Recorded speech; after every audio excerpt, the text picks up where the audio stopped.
Shadow grid.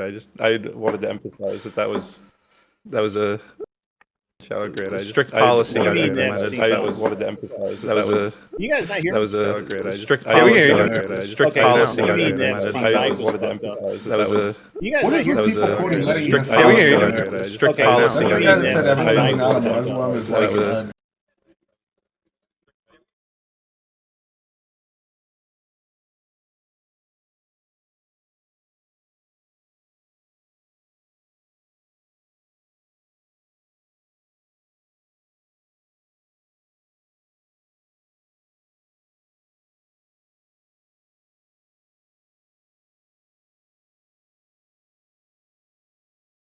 Is messed up right now. All right. I for think every problem there's a final solution. that's a good There's a time. final solution. Yeah. Anyway, speaking. I don't know if you've seen who's proposing it now. It's now Alex Jones now has the Hitler stash, and he's doing it as a social experiment to see what the leftists will do, and he's branding himself as a new democratic socialist, wearing the stash because they have the same policies. I think it's funny that everybody's on board the memo now about calling everybody who they are. Nice. But all right, let's get started here. All right, so welcome everybody to Give Me a Break. Oh, we have one more joining us potentially. I don't know where he's at. He could be suffering from the illness still. But if not, we're gonna get started with here. We're gonna be talking about the leftist rhetoric and violence and what the right's response should be to that. I got a good panel of people here. We got all the way from converted lefties to MAGA strong, so it should be fun today. All right, go ahead, Tyler. Just kick us off. I'm going to dive into kind of our updates since last time. Looking through a lot of my previous notes here, not much has changed. Trump's up like 1 point from where he was in the aggregate prior. His immigration's sitting about solid. He's doing good in crime and border security, doing bad on inflation. Still got about 50 to 52% of the country saying that his economic policies right now suck, but long term they're looking forward to the results. And I see a bunch of one court cases, so I would say he's still going strong, powering through, and a lot of the things that were the justices in our Supreme Court that were trying to usurp power from the president and delegate it all to themselves have been failing left and right. All right, thank you so much, Mr. Grid. I'm Grid One Motorsports. You can find me at An Unreasonable Man. I do satire, comedy, sometimes. I talk about the news and money and stuff, just general stuff. I can't wait to get into this because the left is completely unhinged and absolute denial. It's great. It's wonderful. Let's go. Let's get into it, guys. Let's move it. Let's move that needle. I'm excited. All right, Jake Varr. I'm Jake Varr. For you guys that don't know me on Gibb's channel, I have a YouTube channel called Project Veopod, so that's where you can see me there. Guys, let's get into it because at the end of the day, the left are fucking lunatics. We knew this. Obviously, these people are easily seen as inciting violence. They are the party of violence. And what's the solution to this? This is, I think, something that I think we as right-wingers need to discuss moving forward there. But with that being said. All right, thank you so much. And returning to the panelverse, Mr. Pentuple, our MAGA lawyer. How you doing? What are your thoughts? You're muted, it looks like.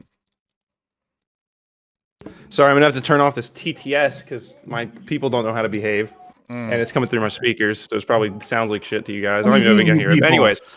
Yeah, it sounds like somebody's trying to get a yeah. Here's what I want to say. I will say, I do think that my position on our prompt here today is something that me and Gibbs have spoken about. I know Tyler's been in that group test. We've been talking about this for a few months now.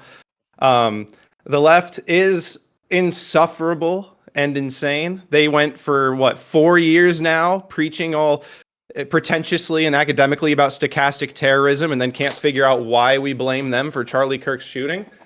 These people are dishonest. They're fucking liars. They're disgusting. And just to get straight to the point, I think that exactly what we're doing tonight is how we should respond to leftist rhetoric and leftist violence. These people are not going to change their mind. The debate has been had for 10 years. I think it's time that we don't give them a seat at the table. Why do we need to keep engaging with people in 2025 about January 6th? These people aren't open-minded, honest people. They have a narrative that they're trying to push. They have a side that they've chosen, and we've chosen our side. And it's not a lack of debate anymore. At this point, the sides couldn't be clearer. The idea of having a person in the middle, it sounds goofy to everyone now. It's probably been a few years that that's been the case. I have no patience for. I used to distinguish between liars and people who believe lies, but at this point, no, I don't care. You're either you're on one side or you're on the other, and I've picked my side, and I want my side to win, and I'm ready to start implementing. We've been debating for too long. Like 10 years, are these people really going to change their mind on abortion? Are they going to change their mind on transgenderism, especially with minors? No, I don't think so. So I think it's time for our side to say, you know what, we're actually going to push for these laws to be passed. We're going to push for what we want. We're going to push for our side of the debate, and we're going to implement it. And look, we're already winning. This is one of the reasons we're seeing this leftist rhetoric and this leftist violence heat up, is because they know that they're losing. They're losing on every front. They're losing academically. They're losing spiritually now. They're losing in the actual political realm at the elections. Like, it's over, and it's time for us to actually show what it looks like to be on the winning side. And I feel really good about the last few weeks and the way that our side has said, you know what, you guys want to play that game? All right, let's show you how little power you guys actually have, because this is the only power they have left. Yeah, that's solid, man. I agree with that. That's rad, dude. Yeah, and we're gonna get into that more. I'm probably gonna be a little more involved in this than I usually would be on these panels, because it's more of a righty panel. I have a feeling we're not gonna be all just like screaming at each other, as as a need for a moderator. But I at first, I'll be honest, I'm kind of somewhere in between these stances where I was before. I'm definitely moving more and more towards Penn's point. I think that we need to push legislature, and I'm really glad to see that. Just today they announced that there's possibly that 8 states or something are refusing to give up their voter rolls to the federal government, which is very suspicious. Why would they be afraid of that? Ken Paxton announced last week that he found examples of 70,000 different ballots that were not valid here in Texas. So if they're doing that here in Texas, what are they doing? And I think there's another state that just announced they found 200,000 ballots that were used somewhere and maybe changed an election in a single state towards Biden. So I'm a little interested to see how this goes. I really hope that we do keep pushing the legislature, but I do want to focus on something. I think that the Charlie Kirk death was a turning point, right? It's really lifted the mask. I disagree that there wasn't people in the middle for a few last few years, but I think people are off the fence now, right? I've never seen people more motivated than since the Charlie Kirk death. I've seen people that were not really politically motivated at all decide that they're going to step into the ring of politics. I've seen people cutting people off, and I wonder if the time for debate really is over, and what does that really mean? What are y'all's thoughts? Well, Look, I thought this was a now. little bit of a Republican strategy session. Generally, I didn't realize it was just on this specific topic. I mean, it's going to be several forward. topics. I got a 16 Oh yeah, you page got your document on this Google Doc specific and all your time. polls. Yeah, don't worry. I got a 16 page ready for this one as well. So Only that 16 being pages? said, I'm kind of I sent it to you. I'm kind of with you guys on that. As somebody that wants to clean up my own house before I worry about the conservatives, it greatly bothers me that these leftists have so much input, and now you have people like Destiny Hutch and all these people saying they're the moderates when they believe almost every single point that the far left believes. They just think Israel should be able to exist, but it's still committing a genocide and evil. But at least it should exist. So we're moderate, but every fucking point that they believe. So they need to lose, and they need to lose until they can start getting back in line with reality. And at this point, the political violence is just another sign of them blaming the least violent demographics in the country when it's almost always leftist violence. Yeah, I 100%. think that we have to be intellectually honest here and say that the left really are in denial, ultimate denial about who they are. They are the party of violence. Now they're not the party of great violence. The right is the party of great violence. We can be very violent, but we're also very we understand that we have that capacity, right? But the left is an insane a bunch of insane people right now that are backing other insane people. And at the same time, what's really interesting is they will literally say stupid shit like 80% of violence is committed by the right. Well, yeah, sure. If and only if you include the Muslims and religious crimes, right? Like that. If you don't do that, if you eliminate that, Well, there's and very exclude These gang people violence. have brought statistics into politics, gang like it's violence fantasy aren't- football. It's gangs insane. aren't on the right. Drug Well, that's my abuse point. But if you are- exclude gangs, then then obviously it's going to be right. That ADL Well, study. not only we can that, dive they don't into even it. add I'm in. sorry, They don't I even can add only- in the BLM riots. Like with that stat that you were bringing up, Yeah. I've seen it. They didn't add the BLM. BLM is actually course they considered don't. neutral violence. It's not on the left. With Same January thing with 6th the is like LA's. 1,000. Yeah, and January 6th is Right. considered right wing, but then at the same time, BLM's not considered left wing violence. They considered This is how Antifa they right wing. skew the But again, numbers what there. They were again, what considering finding out Antifa about- right wing. I'm sorry. Go ahead, Tyler. They took Antifa, said that Antifa was attacking government. This was anti-government action, and classified Antifa violence against police as right-wing violence in that study in the ADL. Yeah. I do remember that, but even more than that, Tyler. Like it's so they're such big fat liars. They're just liars. That Well, like they flip. they Yeah. have this Jan 6.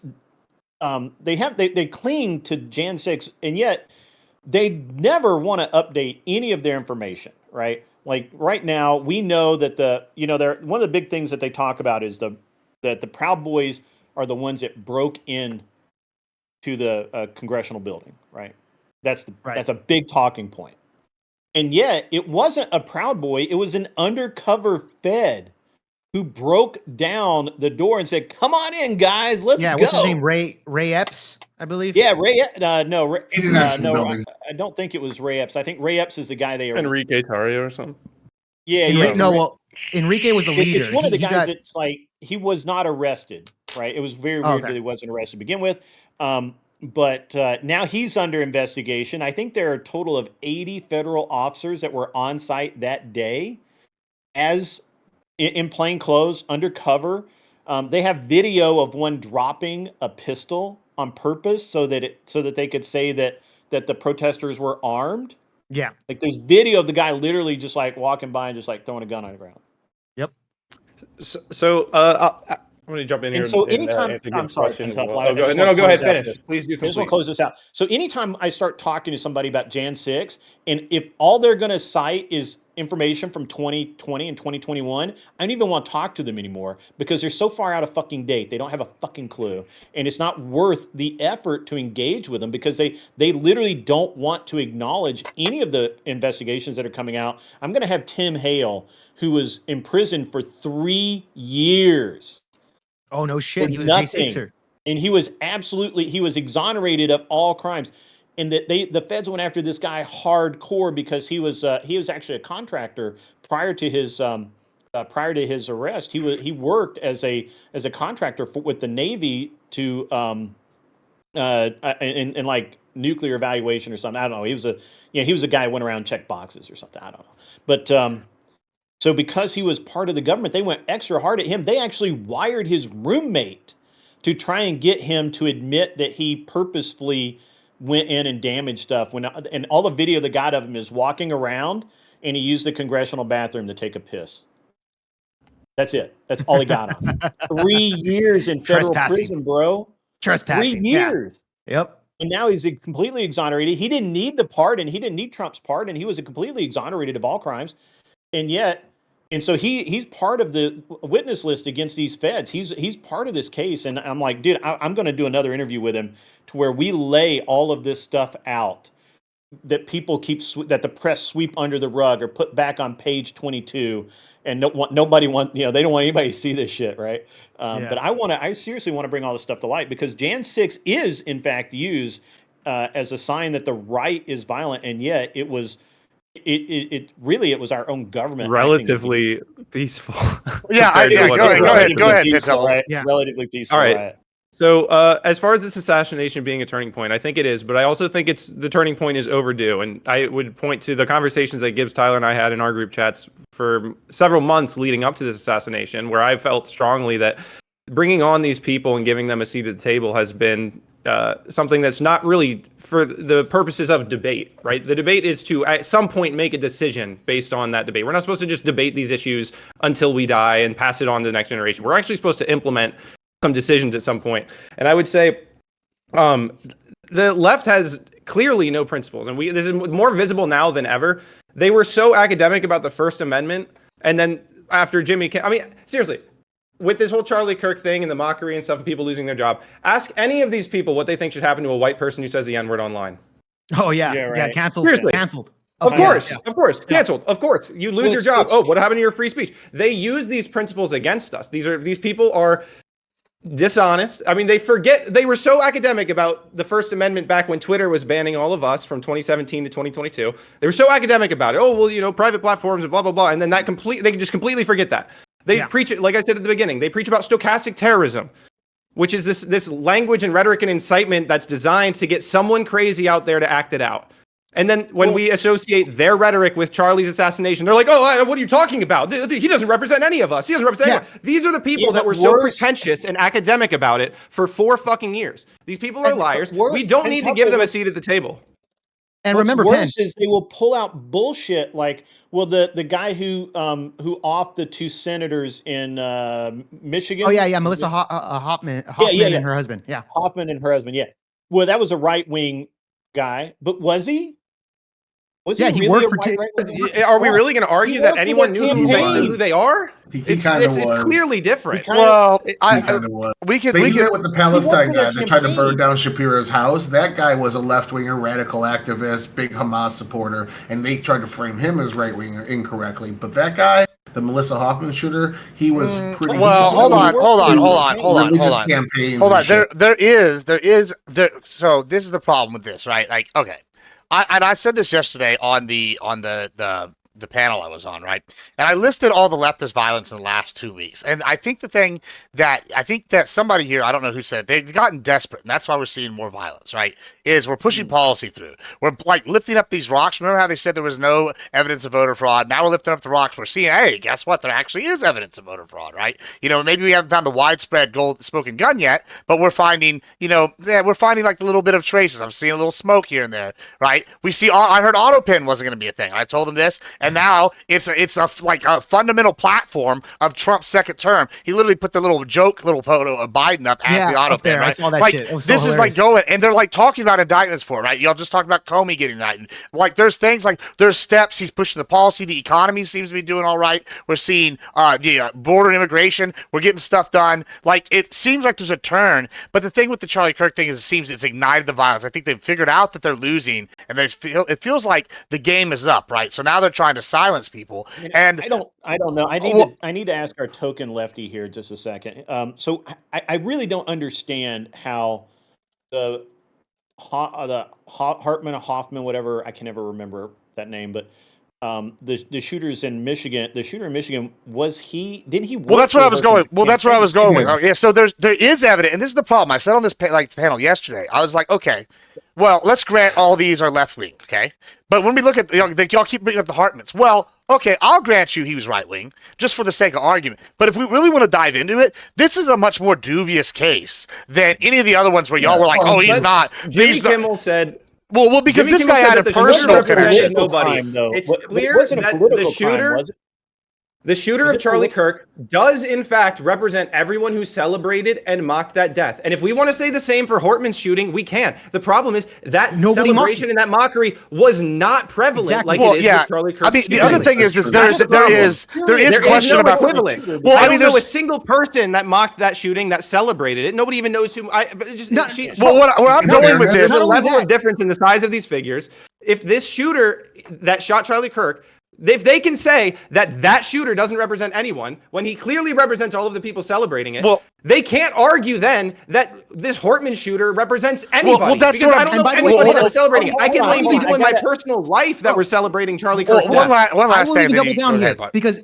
the Melissa Hartman assassination that happened, bro, lefties didn't even know about that when it happened on June 14th on Trump's birthday during the LA riots. Remember the No Kings protest shit that was happening? Yeah, that's true. No lefty was talking about that shit. They only talk about it till now that it's convenient with the Charlie Kirk situation. The thing about I want to say, reason they're fucking bringing bringing it up. I don't No know. lefty was actually fucking arguing. Well, let or me just say going one hard last on that. thing about the Hartman thing. And this is where I keep going with this. Is right. Like I tried to be good faith and just grant that is right wing violence, right? And that's fine, but it still doesn't matter. Well, hold on. And FQ brings this up in my chat. And she said it's the only example of right wing violence in the first 6 months of 2025, right? And their argument would be like, well, y'all were right. We doing violence before, I guess. But my point that I'm making is I didn't want to contest that. But if you really look at that case, it doesn't look like he was politically motivated. It looks like he was mad about other shit, and then he went and killed him. And so it's like, oh, yeah. And so it's like you're going to go in there and you're going to say, oh, right wing violence. And it's really, well, I fucking was doing XYZ with this guy's wife or something. Or like, I don't remember exactly, but there are all these other reasons why he's got a motive that aren't political. And it's like, well, we could really, if we really want to dive into it, then y'all are kind of being dishonest about this as well, right? And so I feel like their hypocrisy is really just like blatant. Like the censorship, they said this, and then they've been bitching about the censorship for a week. And we find out with the House Judiciary Committee,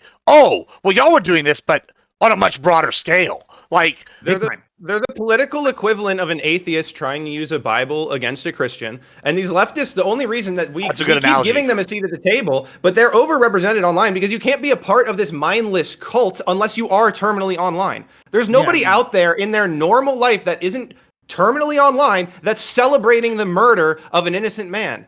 These people are overrepresented online. They've astroturfed their support. They're losing on every front. We're winning on every front. Well, let's we talk don't about need that. to keep them at the table. We can just move on and say, look, if you haven't figured out in the year of our Lord 2025 that a man can't be a fucking woman, you're retarded. You don't get to have a seat at our table. I'll even tell you this. They don't give a shit about any of these fucking conflicts unless it benefits them or to make Trump look bad. You even go to the Epstein files. Remember, they had 4 years to reveal the Epstein files. They didn't care. The left didn't care about the Epstein files until now that we put pressure on Donald Trump and Kash Patel to reveal them, and they didn't fork up the information. Now all of a sudden the left cares about the Epstein files, and now they're using it against Donald Trump and people like us. Well, so that's the only time they'll fucking give a shit. Hold on. I want to move the convo, and it's the same thing with Melissa Hartman situation. I want to move the convo to something Penn said, and this is kind of where I think the meat of what I want to talk about today is, right? And so Fairy Queen brings up another good point. I actually agree with Fairy Queen here, and she says basically, hey, Temple's wrong on this. There are lots of regular people out celebrating, and I can tell you right now, I've seen tons of people celebrating that are regular normies. They're not politically online, and they're celebrating in the streets over Kirk's death, and it's been gross. And I think that it's twofold. I think that Temple's right and wrong here, right? I think that it's not we need to give them a seat at the table, because I think we need to exclude them from the table. But I do think that we need to continue going and beating them at their table, which is the debate world, right? We need to keep going in there and tearing them a new ass up because we have to go and sure. I mean, and it's not fun, but I think the point is we need to go in there. We need to reach the youth, right? Because their method has been get the youth, and if we could go beat them and make being conservative cool again, like then hey, like why would you want to follow Destiny when you have a meat-eating, red-blooded American who's talking about fucking bitches, like God, winning guns, like snorting on whatever, like just like let's get some alpha male energy back in America and get rid of this beta cuckery, like whatever that is. I was actually talking about that on my show earlier today, and about how actually what's really makes me happy right now is the at least in the people that I interact with, the youth, especially the young men, are way more conservative than they have been, and it's growing. Like they don't like this being lied to. They don't like, kids don't like to be lied to anyway, but they really don't like the rhetoric that's coming out. They understand bullshit when they hear it. And they're waking up. They look at they're looking at their older peers, right? And they're looking at these blue-haired wussies, right? That don't make any sense. And I've heard it said that Gen Alpha is like Gen X without the rule book, right? Like they don't have parents that can control, or most of them don't have parents that can control them. So they're going to be like Gen X, only like worse, unfettered, if you will. And I think that I'm very much heartened by the youth. And I keep telling, on my show today, I made a point to tell my audience that it's very, very important right now that we as men reach out and teach younger men. I'm actually sick of talking to grown-ass men about how to go date bitches. if you're 30 years old, 40 years old, and you don't know how to get laid, I can't help you, brother. I'm sorry. That's a good analogy. Go ahead, sorry. Tyler. Yeah. Oh, I'm done. I'm done with it. Tyler, Right? Like I just sorry. can't do. So I look at a lot of polling. Pentuple hates it, but I just linked one to Gibb. If we're looking at the country right now of who the adults in the country want to lead the party right now, the Republicans are up on crime by 20 points, immigration by 18 points, foreign conflicts by 12 points, U.S. economy by 10 points, gun control by 4 points. Like even gun control, one of the Democrats' #1 issues. That's their biggest one. Yeah, one of their top issues. They still got. I think healthcare is their biggest winner for them in terms of Probably. votes. But political extremism, Republicans up 4 points on dealing with that. Respect for democracy, Republicans only down by 2, 31 to 29, meaning they're pretty much neck and neck on respect for democracy. Corruption, Republicans are better by 6 points. Every metric right now, if you ask the people, you're sure I'm not a huge fan of Trump, but wow, he's way better than those fucking crazy Democrats. I think Pentuple has a point. It's not worth talking to these people anymore, and they're so predictable. Like, I'm about to do a thing on Jake's channel here, and I'm about to do another one with same topic for both you guys. One on Rotten Tomatoes or whatever her name is. Rating Tomato and Rotten Tomato.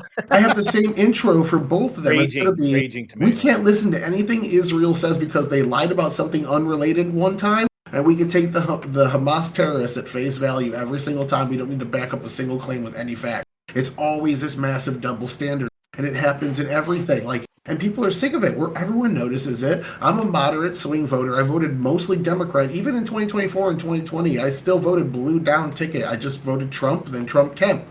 Otherwise, I completely Democrat. I just have nothing to do with the party. That lawyer Ryan, he says. Talia and Ryan were talking last night. They're both like, I don't want anything to do with this party. We go on like these debates, on these lefty debates, and they're awful. And these people are terrible. And there's no room for somebody like me. They just want my vote. I think Tyler, that I'll helps us, tell- though. I really think that helps us. I mean, so like my kid watches my kid will watch 3 minutes of Destiny and go, "What is this idiot talking about?" Like literally, that helps us, man. Yeah. But you know, they're getting bad on the rhetoric. But I'll tell you this: like, as far as like the radical left shouldn't have a seat at the table, you do have to realize that from what I've noticed, even normal lefty people that vote Democrat, even they're moderate, they'll say, "Yeah, I condemn, you know, the Charlie Kirk assassination," but at the same time, he was pretty racist and he was pretty bad, and they're still sharing the memes of the jokes of killing him, you know, etc. Like at the end of the day, even normal lefties are still kind of in the barrel of saying like, yeah, why are we honoring this guy? You know, and I think when it comes down to it, terrorism. yeah, and I think when it comes down to it, bro, we need to keep talking about Charlie, and we need to make sure that because people have goldfish memories, we need to keep talking about Charlie because we're going to lead into the midterms, and we need to focus on that the left wants us dead, so that way they don't get any power anytime soon. Well, they're playing into the hand. That. Well, they're really playing into their hand. Like they've had just since Charlie died, we've had like 4 or 5 people, 4 or 5 attacks, right? And I think, and like this is maybe why I disagree. I think like when we're up, like I think Pentuble's got half of this, right? We need to with policy, we need to hammer it down their throat. Trump's doing real good with that, with policy, with like pushing the judicial system, you know, all the other stuff. Big fan. Like, he needs to keep slamming out. But I think like we need to go get in the trenches and make sure that we keep kicking them while they're down, because if we let them like go and disappear into the little corner, they're going to sit here and fester, and they're going to get back into the youth, and eventually we're going to have another swing back the other way. I think the only way to do that is just hammer the fuck out of them and everything, because the best way to beat them is let them speak. Right? They just like you said, Natalia and them. It's like they hear this shit, and people are like, oh my god, this what they really want is evil. Like I can't be a part of this, right? Like I think we just got to keep exposing them for this, or I don't know, or they're going to be able to claw their way back in. So what we all know here, right? I hope that we all understand that what happens on the left, and I don't mean to include you here, Tyler. I know you're one of the good ones. I'm on the center now. But even if it's something like, but even if it's the left will corrupt things so that the more moderate or undecided or just non-political person, if they hear a headline, they'll think Republican, right? If it's bad. And then if you ask them like, who do you think right now wants to increase your taxes. Oh, Republicans. Well, no, actually, Republicans are cutting taxes, but cutting Democrats are raising them.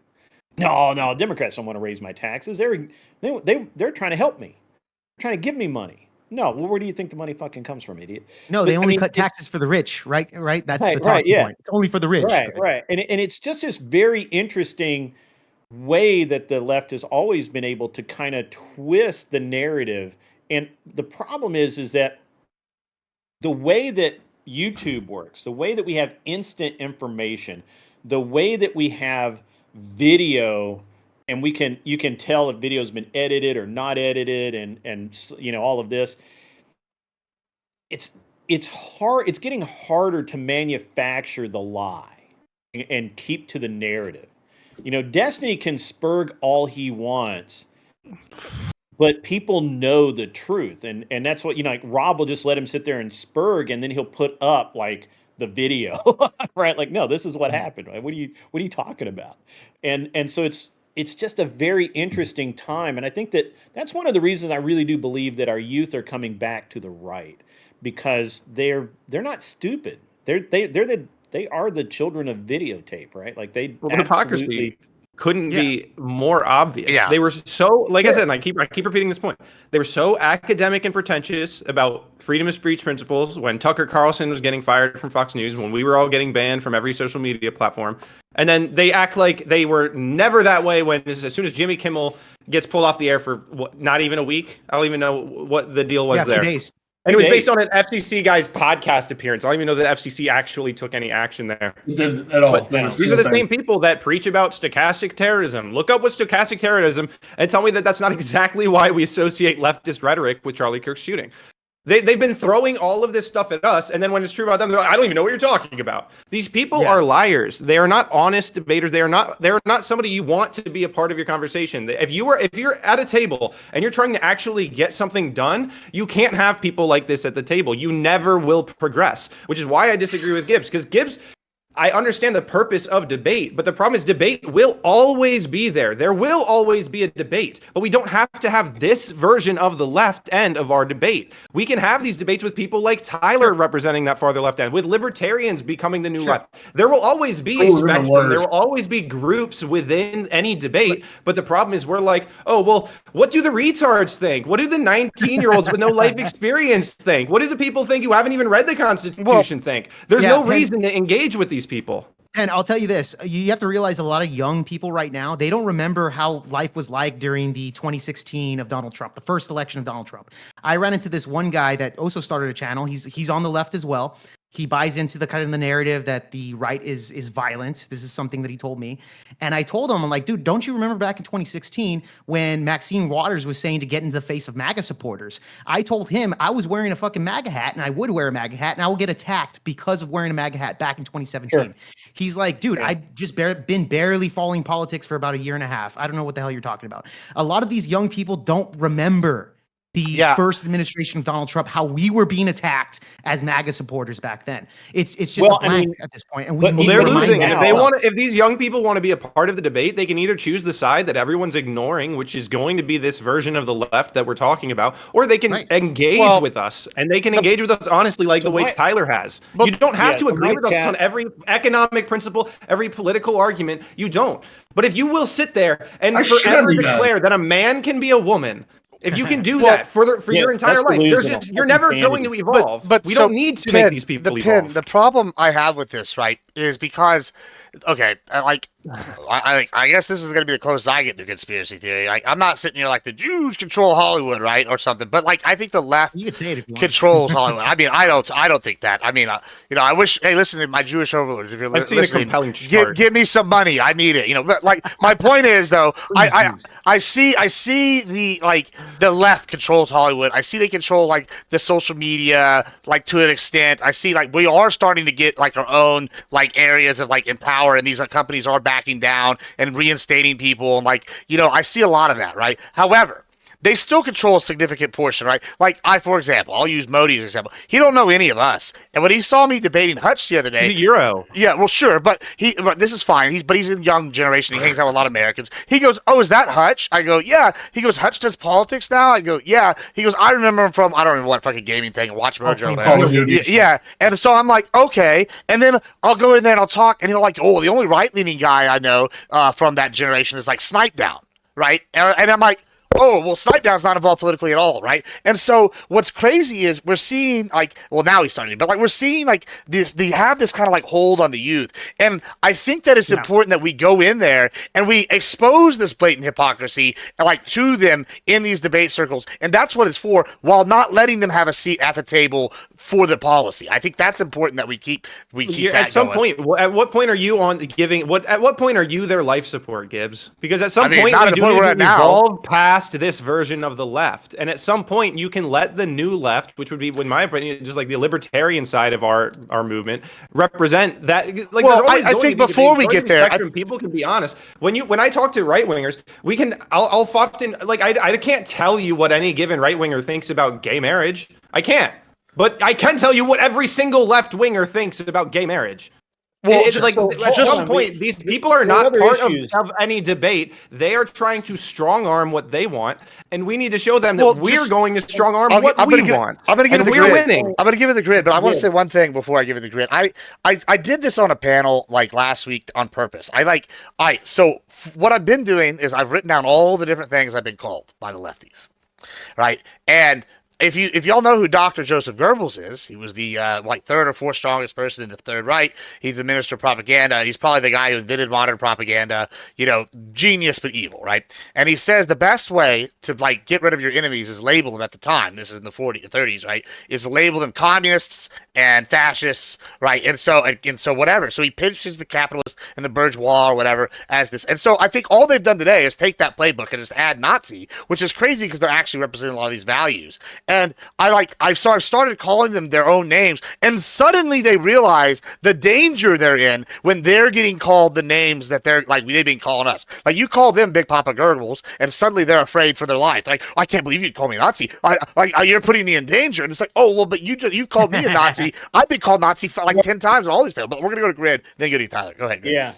Yeah. So I think that what we have to look at, that even though we're not just talking about a little bit of violence or specific people, just and my chat reminded me, I knew about it. I don't know if you guys have heard about it, but Cam Higbee, who's a content creator, was basically forced off of the TSU campus earlier this week.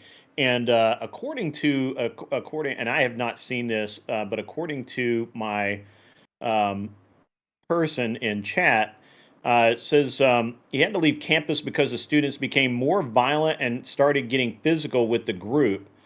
TSU then issued a statement saying our students behaved, when the video obviously shows otherwise. All of our students behaved appropriately and professionally, and then the video is them like screaming like all of these literally screaming and saying that they don't want flicking them off and throwing their shit. They literally have students have made statements. They don't want white people on the campus. They don't want the debate either. And this is what I'm saying. This is why the debate is over.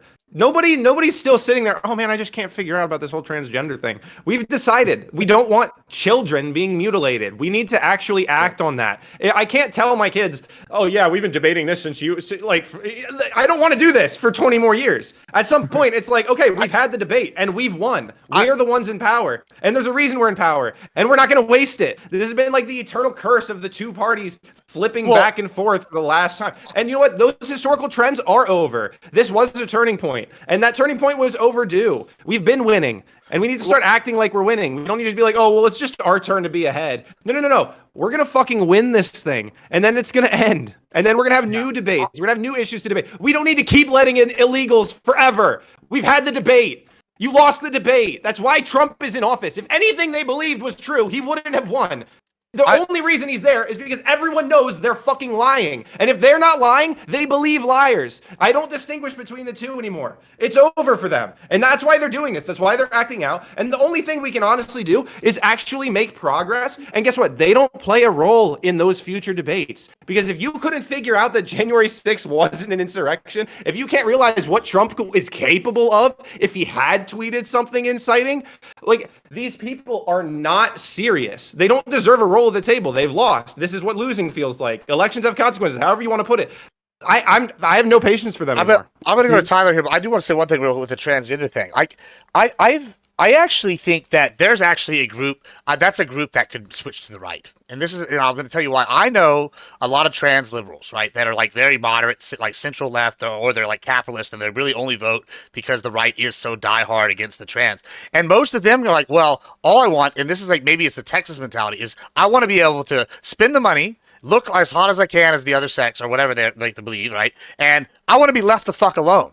And the lefties are pushing this radical agenda that's actually endangering me. If these people think I'm like a pedo and I'm going to go and talk to their kids, like, obviously they're going to want to kill me. And I think that's a real argument. I think you can win a lot of these people over with, like, hey, listen, if you go away from these people and you exercise these people from your party, then, like, maybe you can be left alone and live your life, and I think that's really a good point. But I'm going to go to Tyler. I wouldn't want those people. I wouldn't want those people in the table to begin with, as influencers, etc. I'm just saying, like, we don't want transgender. Well, they wouldn't want to be influencers. Most of them are like want to be left alone. You want them to, like, okay. Let me ask you a question. I don't know if they do. I don't know from what I've seen online. They don't. Sure, there's not all of them. But that's a segment. But let me just ask you this then, right? Like let's just say you're like a crazy, like, let's say you're a snake handler. Like a Christian snake handler, right?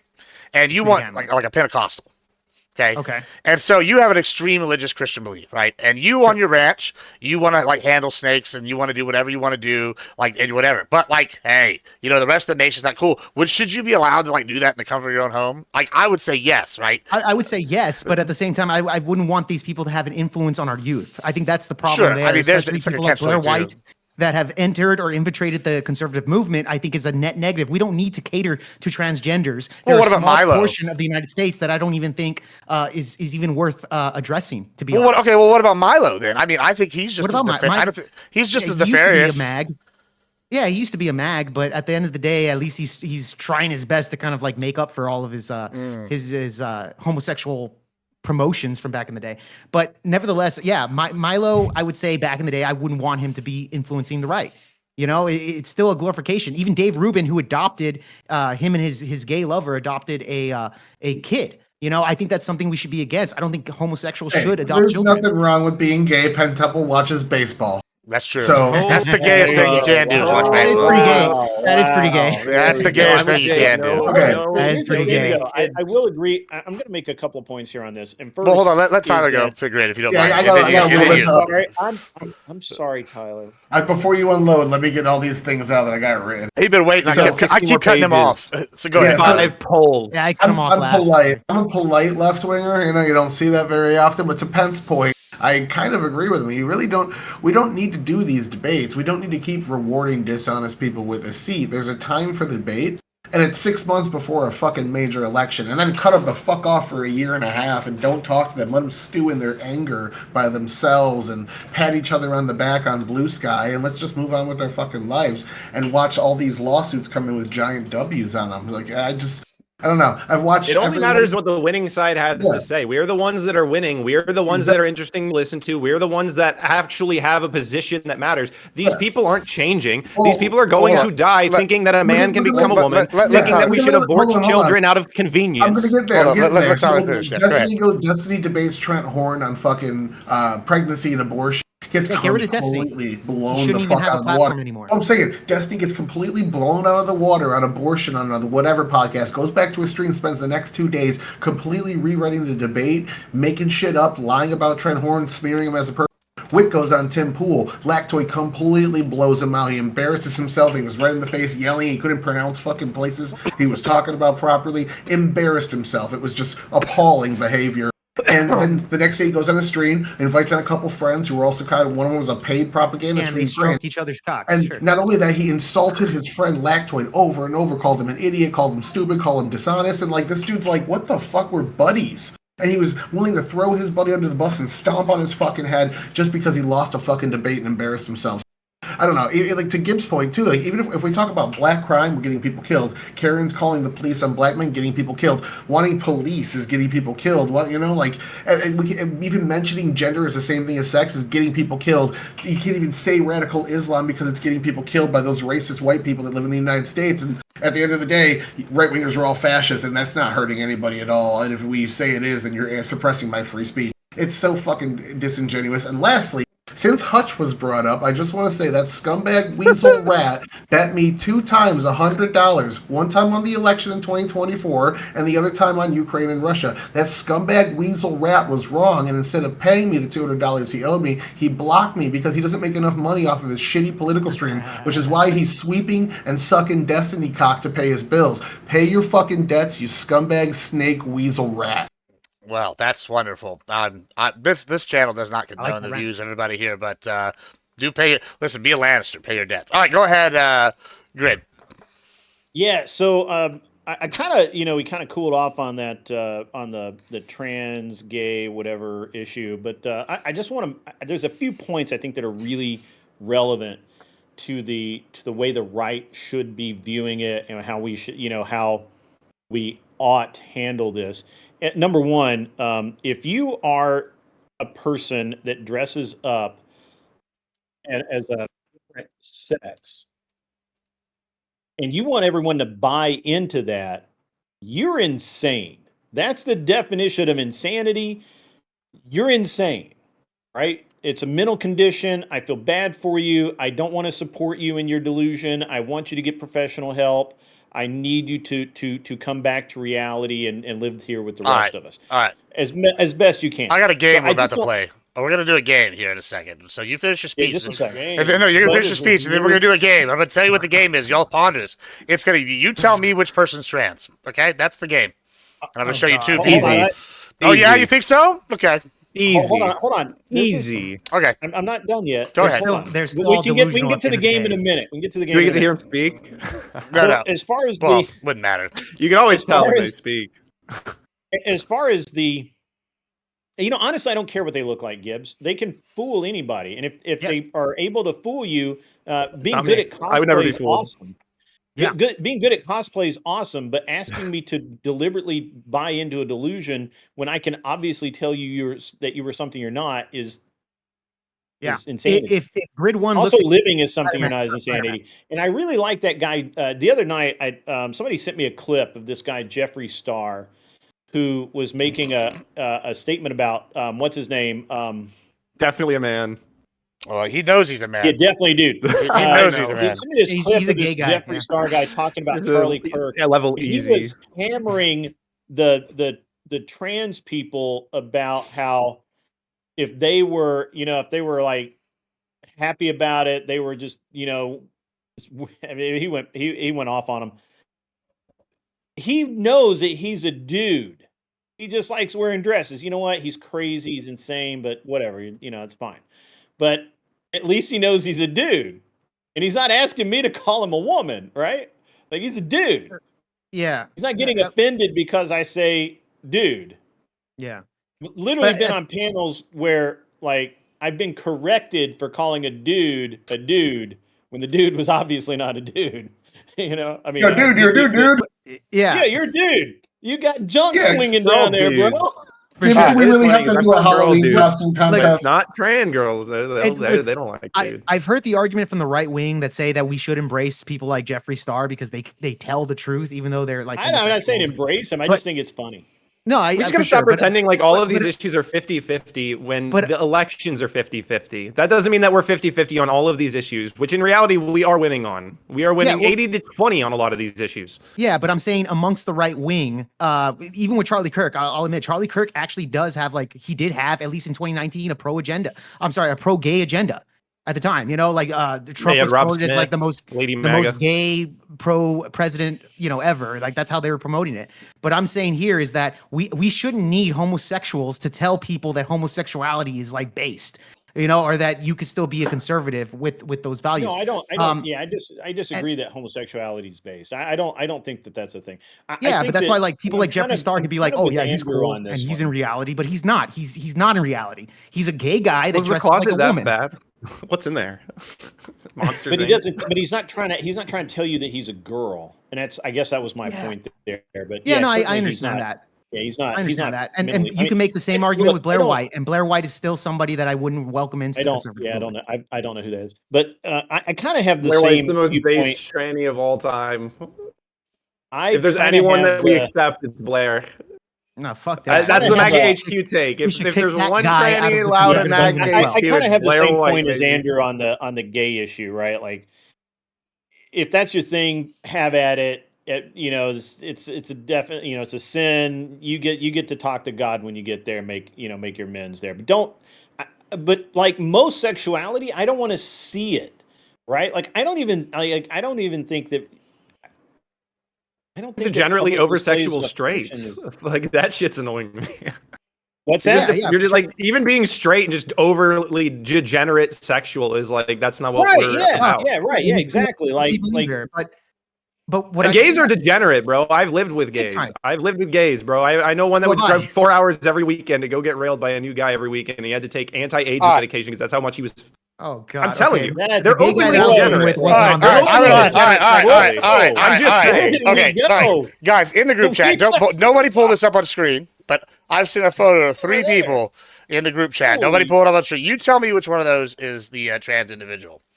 All right, hold on. I I gotta gotta see get this. to. Wait, I'm gonna other have to Discord. remove it. I can't see it without the audience seeing it, bro. It's Wait, unfortunate. wait, what? How are we Where is it? labeling these? A, B, and C? Where is that? Yeah, let's go Where with are these trannies? the I wanna black, see 'em black and so- white top A, green top B, and then the Yes, girl. is that you? Yeah, and What then are me you with the other talking person about? is C. Where? In the group chat. I don't know, man. I don't even know where the That's group Gibb. chat is I've on never, Discord, bro. I'm not good with costumes Gibb, and did you go Comic Con blonde? contests. What happened there? I'm gonna go with B. Okay, so B. What's B mean? So green top is B, black and white top A, and then the person with me in there is C.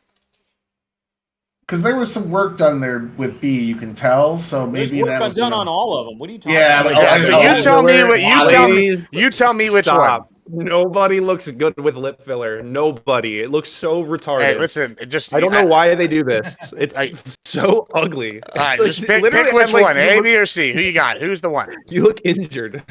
I should seriously. I am injured. I just got out of a car wreck. All right. That's Okay. A, That's B, true, you C. did. That was These the are all photo. different people. Yes, These they're are all different people. Yes. Okay. A. Damn, A is the I'm most bad. sus. There's like filters and stuff. What is this? Mm-hmm. Okay. So wait, A's the one in the green. No, A is the one with black and white. B is green. C is Fine, the one with alright, me. hang on, Well, hang don't on. pull them up on screen here. Let's try not to do that. Why can't chat see? Well, I don't want I You people give to it a watch because B? I have people that watch my All right, channel. that's the only way. That's the only way I could see it here. Mm. Is Oh my Is that- god. Yeah, I'm gonna sit here and get yelled at about this later. Now, thanks, Pentuple. yeah, quintuple. A could be real. B, I don't think is real. C, I can't. Hang on. Yeah, it's the fact that y'all are sitting here having to figure this out this hard means that No, if they these look spend like enough they're all money, women. That's not my. That doesn't prove. Yeah, but a what does damn it matter, thing. though? I'm just Like, point. No, just because no, they no, look the point. better, The like, point it's a was damn the thing. point was y'all said they could always tell. And I just wanted to prove. No, Oh, I okay. didn't. Nobody If said they they spend could enough always money- tell. B's said a that. woman. Who said B that? is a woman. Who said that? Pentuple did. I think these are all I didn't say women. that. Pentuple did. I think these are all women. Oh, quintuple. Okay. Am Interesting. I right? No. Fuck. Well, that just makes it Wait, even wait, more wait. serious of a Wait, At the end of the day, problem. that makes it even more scary. Which You go to a one's the bar dude? and that chick could have a dick. Like that's even scarier. What Get the fuck are we married, living in Jake. here? Don't Yeah. go pick up women. Anyway, that buy moving on. phones. I just wanted to. God damn it, bro. Okay, is that a dude or a girl? Go ahead and answer that. That is Yeah, a, tell me. That is a That's a that is dude. that is a woman. That is a dude. That is a woman. That's a woman. Yeah, That's what I thought. Okay. What about this one? that is also a woman. And what about this one? So they're all women. This is the tranny. It They're all would- women. I told you. The only trans is the one that you're with. Mhm. Yeah, none of them. None No, of them. none of them are. None of them are trans. None of them are trans. Mhm. Oh, okay. I'm lying. Yeah, I was gonna say it's one of them a trans woman. Yeah, see what we're doing here? All right, we're moving on. And now that I'm going to get yelled at in person about this, that's fine. All right, so thank you guys. I appreciate it. Now I'm going to have a head bounty on my head. If I die, we're going to blame political violence now. Anyway, moving on And it's here. going to be on the right side. It's going to be Yeah, on the it's right gonna be on the right side. side. Yeah, they're going to be like, Stats. So hold on, let me jump in because Fairy Queen's going off in the chat about something I was about to talk about as well. As the Dem outrage machine churns out anger on a daily basis. Every day we have a new story of why Trump is bad, Trump is evil. Most of these fucking stories there was like a benign action or he said something they didn't like. That's Some of them why were actually it's good things that he did. And That's yeah, why I it's agree. terminally online. Hold That's on. why I was saying earlier, these people have to be terminally online because otherwise you can't keep up with all of this bullshit. Because we just had a court release of like 70-something page documents of the Nobody Biden administration offline gave a pressuring fuck about YouTube. Jimmy Kimmel. Yeah, they were pressuring YouTube to remove speech they didn't agree with. On top of that, they were doing the same to Twitter. They were doing that shit to Facebook. They were actually going in and pressuring them to remove people's fucking free speech. Where Trump's administration just threatened to do it, we're supposed to hold our hands up appalled. It's the same thing Pentuple's saying. Like, it's hand waved off when the actual egregious thing happens from their side. And then as soon as the other side does it, it's like, oh my God, this is the worst thing ever. Well, Tyler, remember Douglas Mackey? You remember the Douglas Mackey case? I don't know if you guys remember during the 2020 election. He did with Hillary Clinton. I'm sorry, 2016. He did a meme where it says you could text your vote in for Hillary Clinton, for the Democrats, etc. Trump won, but right when Biden got into office, they prosecuted that guy for election interference and put him in jail. I don't know if you guys remember that case. So, I mean, that brings up something interesting. Okay, I this is kind of where I I think that I think Pentuple's right about maybe at some point excluding these people completely, but I think that it's too soon, right? And this is why. No, it's too late. No, but hear me out. Hear me out. I think that what we should be doing right now is fighting them fire with fire. Like, they've been doing this stochastic terrorism. Okay, you don't like being called this? Okay, fine. Let's call you exactly what you've called me and accept it's accurate. If I call someone a Nazi, it's because either A, they're a white supremacist, like Connor, or B, they're a fucking person that's actually pushing like not national socialist policies, right? So nobody's Nazis, bro. Well, these people don't know what history even is. Sure, but like, hold on. But a democratic socialist does have the same policies as the national socialist policy on a lot of things, right? Yeah, you can call them Nazis. So yeah, sure, but like, the point I'm making is if you call them the same things they call you, either it's going to ratchet things up, and then to a point where there's no turning back, or it's going to cause them to go, oh shit, I don't like this. Maybe we do need to tone it back. It's not going to do that. They're willing to. They want you dead, Gibbs. There's no way they're going to be like, what I'm saying. You're calling me a Nazi. Okay, fine. But like sometimes they're if going to you double down, and these people want you dead, Gibbs. Like that's really what they're it is. terminally online. It's the only place they exist. It's the only this is not a 50-50 country anymore. Just because elections are between the parties close to 50-50, which is honestly suspect. Like, when I think about the founding fathers saying we shouldn't have political parties, it makes sense. Like, we have two people promising completely different things. Like, the fact that it's 50-50 suggests to me that there's something afoot here. We're not supposed to be 50-50 on things as basic as the Second Amendment. And we're not. I believe that we're not. Like, what the fuck's going on here? Yeah. It's just like we don't have to keep like, oh, well, if we don't have them, then who are we going to debate? We can have these debates. There's things that we all four could all easily debate. But when you have a leftist there, you know what they're going to say. There's no value in having these people at the table. The only value We're is never going to progress past Well, banging their head in the wall and saying it's not an insurrection. You don't know what an insurrection would actually look like. So let's reframe this again. One person with the gun behind Gibbs or behind Grid right now. I'm gonna more fucking damage than January 6th. They lie about cops dying on January 6th. They lie about fucking everything. Fuck these people. We all agree with that. Hold on, before y'all go further. Y'all can finish. I know you and Jake want to say something, so Grid, you can go, then Jake. But then what I want to do after that, and y'all can actually do this in that, I want to move away from like kind of what we've been doing a little bit of is talking about what they've done and what they're, and let's talk about what strategy we should be doing going forward. Let's talk about that. Right. So, I mean, so here's the thing. I should disagree with Pentuple that there's no use in having debates with them anymore. I think that it actually, I want to step it up. I think we should be debating them every fucking day. I think that we need to keep the pressure on and keep making them look like fucking idiots. Like literal idiots. When Wick has to go and lie to his audience about how he did, that's a fucking win. Though he needs to do it every day. every day. Right? But he's going to keep doing that, and they're going to keep when making Ryan- him how done. many We're people are not really changing converting? their mind. when Ryan, the radical coder, can't even get on a panel because people pay to kick his ass off because they're so tired of hearing his shit. It's a win, bro. It's a win. And we got it. Just keep the wins up, because what happens is we say, well, we won. We don't need to engage with these fuckers anymore. They will actually they will go out and we need to have the keep debate, talking. though, that is, how do we get rid of the illegals? Yeah. If we don't get past, Right. should we let in infinite illegals forever? Of course we're not. never going to get to where we need to be, which is debating, how do we solve the problem? How do we actually implement our side of this? Because we've won, we're winning. They've done the same to us, and they would do the same thing if they were winning, but they're not. They're not winning, and they're not going to win. Yeah. And their only hope now at this point is historical trends. They Ben. just hope that the pendulum swings back, and it's not going to. Pen, I'll tell you this: the pendulum is swinging towards our side, and I'll tell you this: the left. Oh, it's on has our won- side. That's what I'm saying. It's swinging towards our side, especially the last 10 years. But I'll tell you this: the culture war was won back in like 1960s, 1970s to the left. Okay, even if you look at heavy metal music, art, Hollywood, etc., a lot of it is left leaning content. Always been left leaning. Yeah.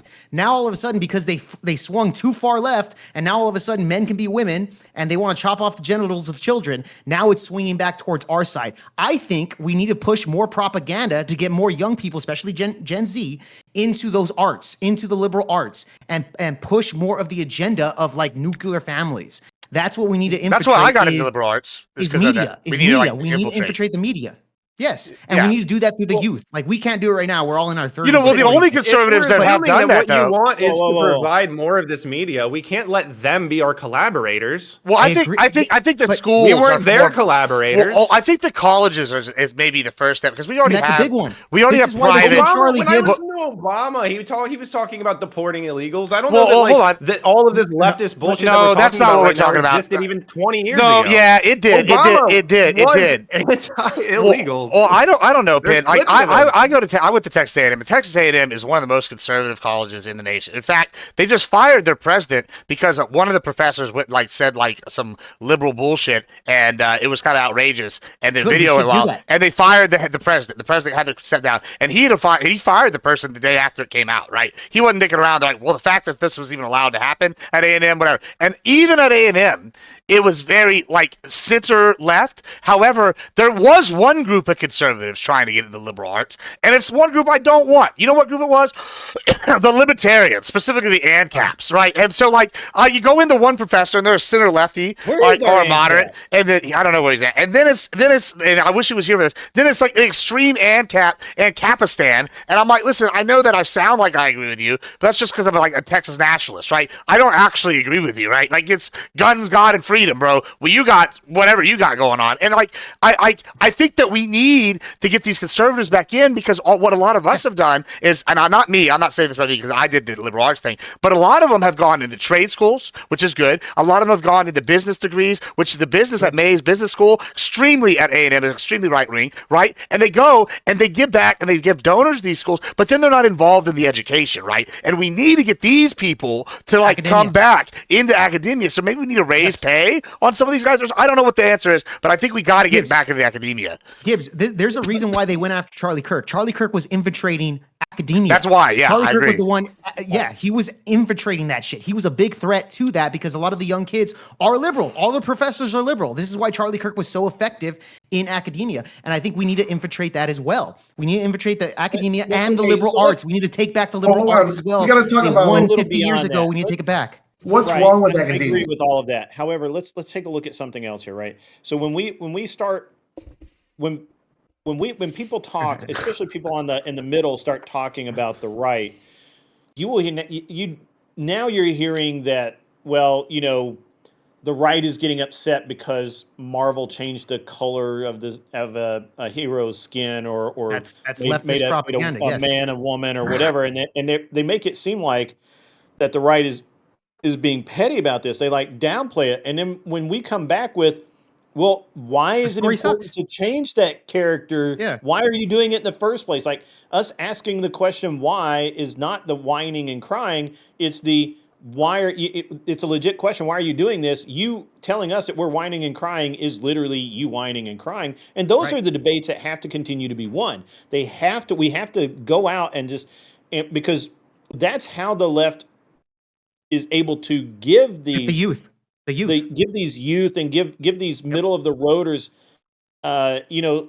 some teeth to lock onto the leftist side is the right's just whining and crying and You're absolutely bullshitting. right, Grid. Like I Yes. had Danny Fortuna on here not too long. He got a good shouting match with FQ, and it was pretty interesting though because I've had him on several times, and he's this gay Italian man from Italy. Well, he's gay Italian. There you go. That's what he is, right? And he's like very passionate that he hates like the fact that they infiltrate the media, right? And they come in and they really push like something, or they come in these spaces like 40K, which is like not inherently right, but they want to change the lore in order to get more people onto their stuff, right? And it's like, Yes. why? And like I talked to him, I was like, what about this character? He's like, well, that character's not bad. I'm like, it's not even that we care about like to change the characters. I'll use a really well-known one, right? People bitched about changing Samuel L. Jackson's character, Nick Fury, to like a black person with Samuel L. Jackson. But then he played the character and I was like, oh shit, this is pretty good, right? Like, Yeah, if it you has have, to do with the yeah, actor, yeah, right? yeah, Like, you have good writing and like a good character.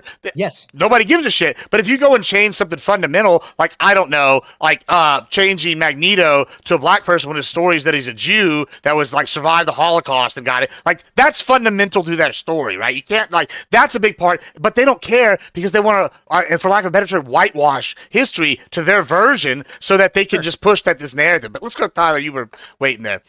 Okay, so you guys were talking about schools. We need to fix the academia. We need to fix these higher education areas for higher learning, and nobody ever really digs into that. So I want to kind of, reveal a little bit of my Israel argument and go to that trope that Israel controls blah, blah, blah with all their money. So if we look at actually what happened is Qatar donated about $100 billion over the last 10 to 15 years. What they've been doing Qatar. is buying weapons manufacturers, news media, colleges, and into our political system. They're outpacing the best year APEC has ever donated in a political cycle by times 10 a year, every year consistently. They are taking this over. What they do on college campuses is, you remember Trump's $600,000 plane? They have 3 of those sitting on each campus, and they're teaching Middle Eastern studies that Qatar approved. Qatar is also the second largest funder to Hamas. Yeah, and they're teaching. That's where this giant and anti-Palestine communism as well. They're teaching the communists to these students. Yeah, it's even worse for Palestine. It contradicts it. It works because it's not only it's linked to Qatar, it's linked to Iran. 2 days after October 7th happened, there was tent cities popping up all over campuses with one universal message. It was all linked together. It was a giant effort by Qatar to control our education on our campuses for the last 10 years. And mind you, Tyler, they already did that in the UK. They've already infiltrated the UK to that degree. Well, this is the other thing. Hold on, before we go to climate change, I want to talk about the Qatar thing real quick. This is actually worse than you're saying, right? And this actually goes to something Penn and I have talked about a long time ago, which is the Uniparty. Right. And I don't know if y'all know this. Y'all know who Bush Sr. was, the president, right? What was his job before he was president? He was the head of the CIA, right? CIA director. Okay. Well, guess where his presidential library is? Texas A&M. You know what other school in Texas has a presidential library? UT, University of Texas, right? 2 biggest schools.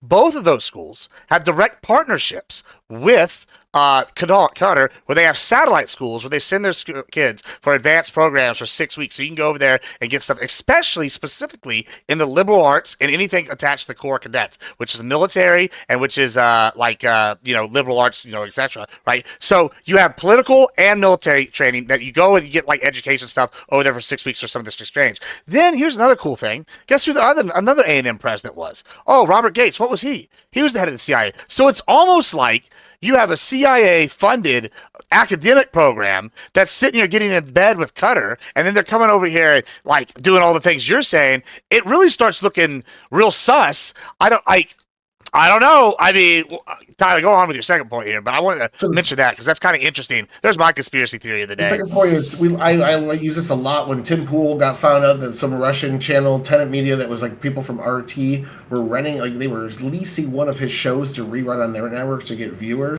They were saying that Tim Pool was funded, and look how much money he's making. I would come out with showing tens of millions of dollars. Right now, I think it's either China or Russia are the #1 donators of climate change activism in I the saw UK. that. And they're in the top 5. Both of them are in the top 5 in the United States. They are. It doesn't go to like biologists to help climate change, or it doesn't go to anything to help technology. It goes to activists to go out and stoke the fucking flame.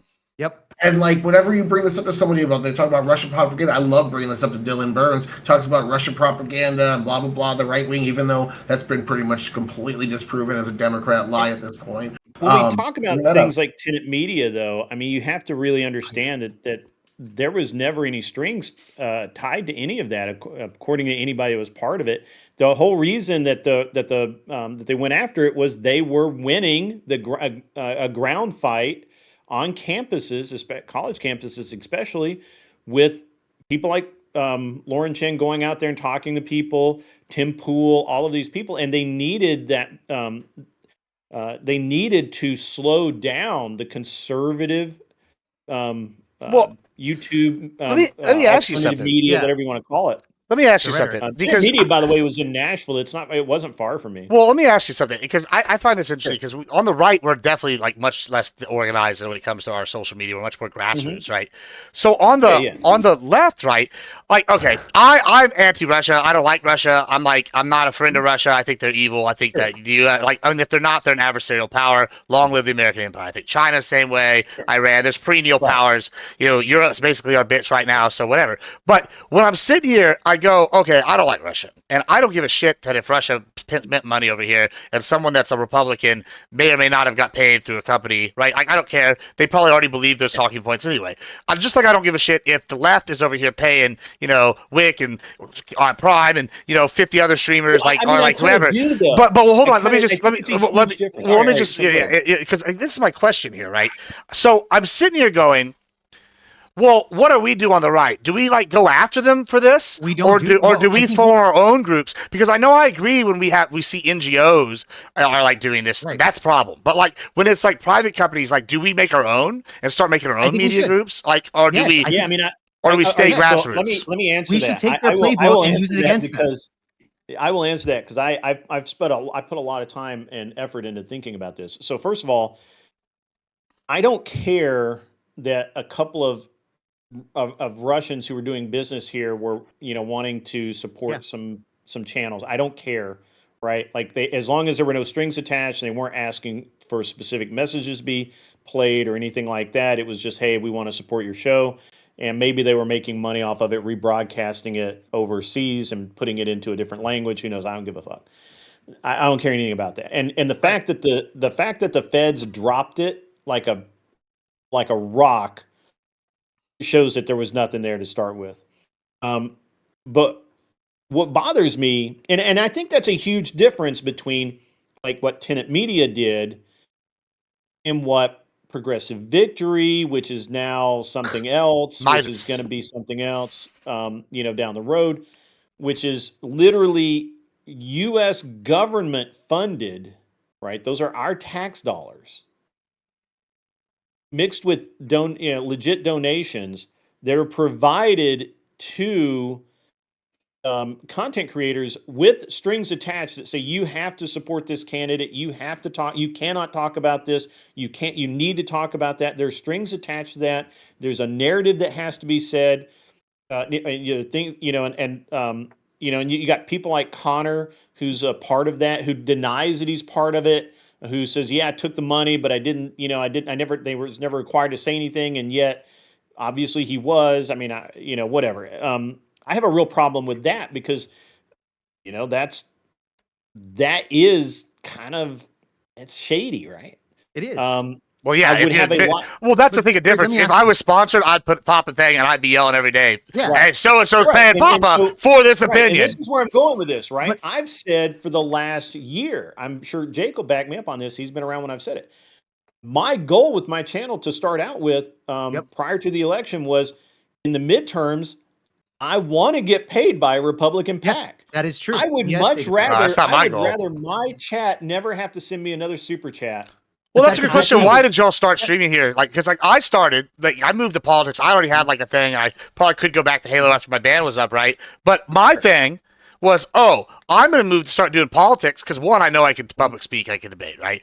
Two, like what, like I need to talk politics because I have real fucking issues that are happening that no one gives a shit about, right? And like that's why I started, right? I don't give a shit if I get paid. I made enough money to like do this without getting paid. If I do get paid, great. But like, you know, they're not going to be able to buy me unless it's a substantial amount, right? And so I'm not saying there's not an amount. Right, but there is an amount. But it's like I like you for 99%. You know, so I got into streaming specifically to talk to people and help people, and especially kind of men's rights and or men's advocacy, and then that kind of morphed into doing like current events and news, and then the election was happening, and I got behind that, and I became a little bit more political. I was always political, but I became even more political, and then. And I've said again, I'll repeat that I would much rather I will take money from a PAC with no problem. I will sleep like a baby, and it would be easier for me to do that than to grift my chat every week for donations. Like I would much rather have that happen. And so I'm going to say the same shit anyway. Well, that's why I don't grift on my channel. I'm going to say anything different. I'm literally writing my first subathon ever to like this month, and it's more of like for like jokes and lulls than it is for like the money. You know what I'm saying? Gibbs, what's actually wrong with us actually like the right wing actually getting their own NGOs? Well, I don't know if there's anything wrong. Yeah, well, that's what I was going to ask you. If you're saying like I don't want to take money and I don't care about money. Well, I didn't say that. No, I would love a check. No, but I'm saying that it'd be a big check. So what would be wrong taking the left's blueprints and using it for our own benefit? Well, I guess that's what I'm asking. Right? Politicians elected. Right. Well, that's what I'm saying. Well, no. So here's what I'm saying. Grid would love to take that paycheck because I think we should strive for that. Yeah, but my question is this, right? What worked for the Republicans and the reason why we're here now is because people like Charlie Kirk, people like us, like, okay, Charlie was funded. Right. Right. Not when he started, though. He was grassroots talking about the issue, and then he got in with the people he cared about, right? Charlie's parents were still in bed with Trump even prior before. Okay, maybe. But I mean, I know, okay, I guess I'll speak for myself, but I'm going to guess with Grid. Like Charlie wasn't just some random guy. Sure. But like, let me like I think the most Republicans though, like a lot of us have gotten into this for the grassroots. I think Republicans got on the grassroots level, and Charlie adopted the grassroots method. Maybe he was funded or whatever. But like most of the streamers, like people like. I mean, all of us are a little bit older, right? Like your Grid's established. He's got the money to like dick off and waste time in the evenings, right? I have the money to waste time in the evenings. Penn here, he's like, a lawyer. He's established. Like you're older. Like Tyler's older. We're able to come and talk about this. We're able to talk the issues. So like, if we were to get paid, it would have to be A, for what we're going to already say anyway, or B, it's going to have to be a substantial amount to go against something we like to the point it would offset our other shit. And then we would just say that. Well, the reason I switched sides is because I got a massive check. Speak to that. There was a there was a local election here, and they were like, hey, we want you to, you've got a show. We may want to do something local. Maybe bring out. I would go out to some churches and stuff and talk to people, but I couldn't say certain things. There was like things I couldn't talk about. Now, this is all local, right? So this isn't national or anything, and it wasn't a lot of money. But I'm like, no, that's not how that works. If you want to pay me, great, I'll take your money. But I'm going to say what I'm going to say, right? Like that's just the way it is. And that's one of the reasons I think that's one of the things that I would have to differentiate, right? Like I'm not going to just say shit that I don't believe in. I'm not going to lie to my audience. I'm not going to. Yeah, don't lie. That's not what I'm saying. Do that, right? And that's one of the reasons why, like, I still like Tim Pool. I don't watch it very often, but I still like the guy because he was like, I said what I was going to say, right? And he was and everybody was like, well, he had this anti-Ukraine stance. He was like, no, I long before I heard a tenant media, I had that stance. Like, I didn't say anything I wouldn't normally say, and they never told him what to say. But now, what you have with like Progressive Victory is the exact opposite. You have basically people writing your script and telling you what to say and what to cover and what issues to avoid. Well, that's where I wanted to go with this. Yeah, well, hold on before you go, Tyler. I want to say something. When you have Destiny come out and condemn one thing while completely ignoring another, that it's not because he just doesn't care about the other issue. It's because he can't talk about it. you bring up something interesting. I was going to bring this up right before, but you just beat me to it. Right? Is that this is the thing I was kind of saying to Jake just now? Is that I think the grassroots is almost an advantage, right? It's like a shotgun, right? If I'm hitting birds, I don't want to be shooting with a rifle, right? I want to hit them with a shotgun because it spreads further, right? And you have 50 different points they have to defend against all. Versus, tell me if this has happened to y'all. Is you watch one debate on Monday or Tuesday, and by Friday, we're on the primetime shows. You know every point that these people are going to make because they're all saying the same 5 points, right? Exactly. And so, they have to defend against 50 different points because Penn and I, we're saying that we're both like, hey, we like all this shit, and we're not even saying the same strategy. You and I are saying kind of similar. Jake's saying something it's like they don't know what to hit. I feel like it's almost an advantage. But Tyler, you had something you want to add here. Okay, so I want to jump into the Dem strategy thing you guys want to emulate. Why the fuck would you emulate the? And that's losing good. That's a good strategy? question.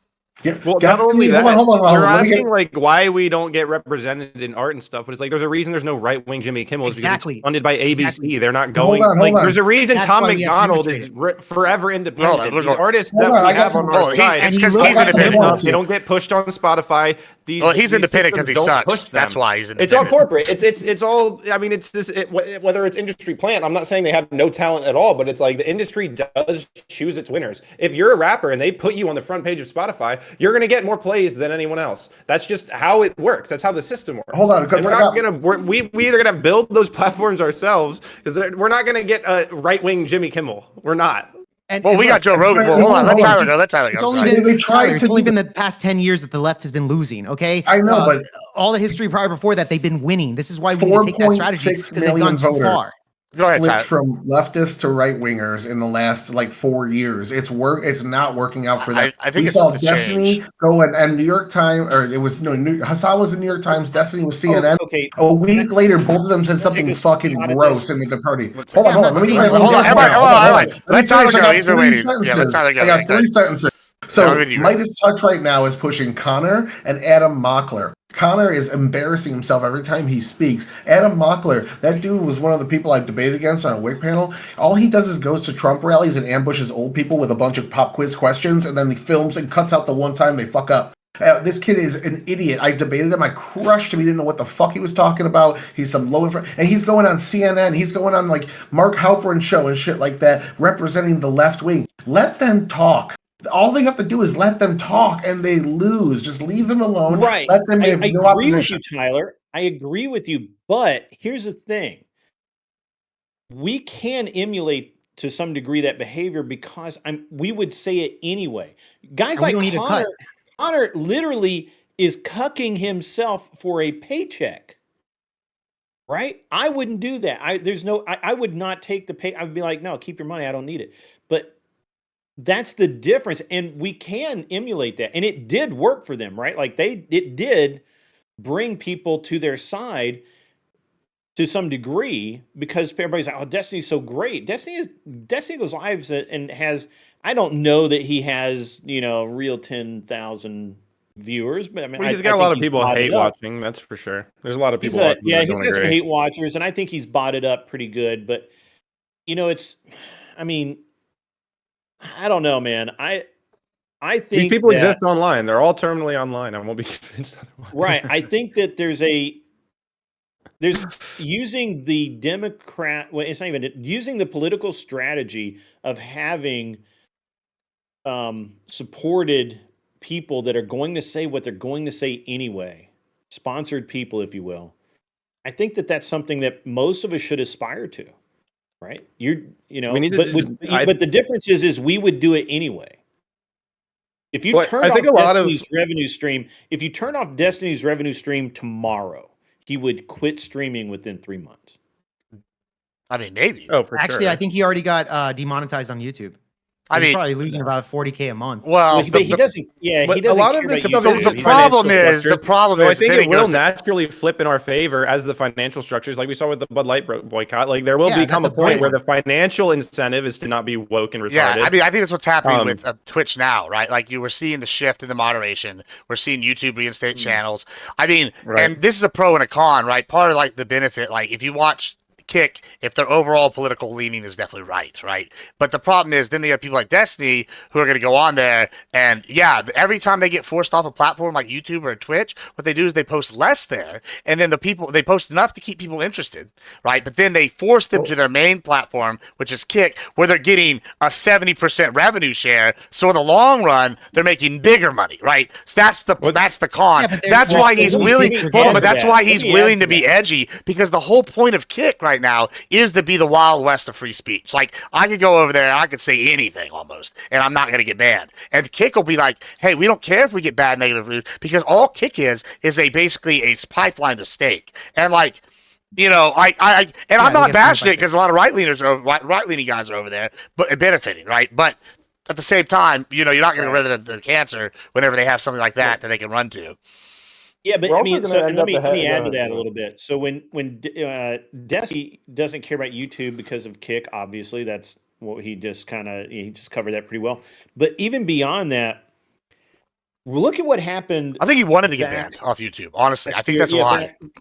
Right. Yeah, but his reach goes didn't he less. Got That's he the got thing. kicked off of X It's the and funnel to his Compared to money. Kick, yeah, maybe. and- But it's a funnel to his money, and I think he's money motivated. I'm not disagreeing that he's going to be a hobo, but I am saying that his reach just drastically goes down if he gets banned No, off it doesn't. something like No, I don't no, think no. it They does. just go to they know he's on Kick. His reach. He's doesn't already go down established. Yeah. If anything, yeah, but I'm it saying might new actually people to increase. establish himself. That's to what new I'm people. saying. This is why he goes on Piers Morgan. This is why he goes on these shows. Well, but no, because it's going I- to increase Kick's reach, and then this is a whole different debate right here. I mean, honestly, about like the strategy. We'll We'll come back to get that. bogged down by this. Yeah, go ahead. Yeah, let's not get bogged down by this. The Sorry, reality Jake. is that look at a year and a half ago or 2 years ago when he went Destiny got kicked off of YouTube and Twitch, or not Twitch, Twitter, Yeah. right, X, and or he got timed out or whatever the fuck it was. And when he did that, he just went over. He just stayed on Kick and he didn't lose a drop of revenue. And within a couple of weeks, he was right back on X.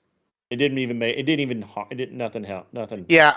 I mean, so I guess the reason I'm asking, like I think that Jake's got a point here with like the copy the strategy. It's worked for 40 years, but it's lost. I think that they haven't adapted to the new stuff. So my thing is, yeah, I do want us to get more organized, right? But I don't know if I want to like have these one overarching thing like that. Like, I think the power of like the movement right now is that it is grassroots. And it's like, yeah, we're getting like together, we're getting organized, we're finally working with other conservatives, we're hosting shows, we're doing stuff together.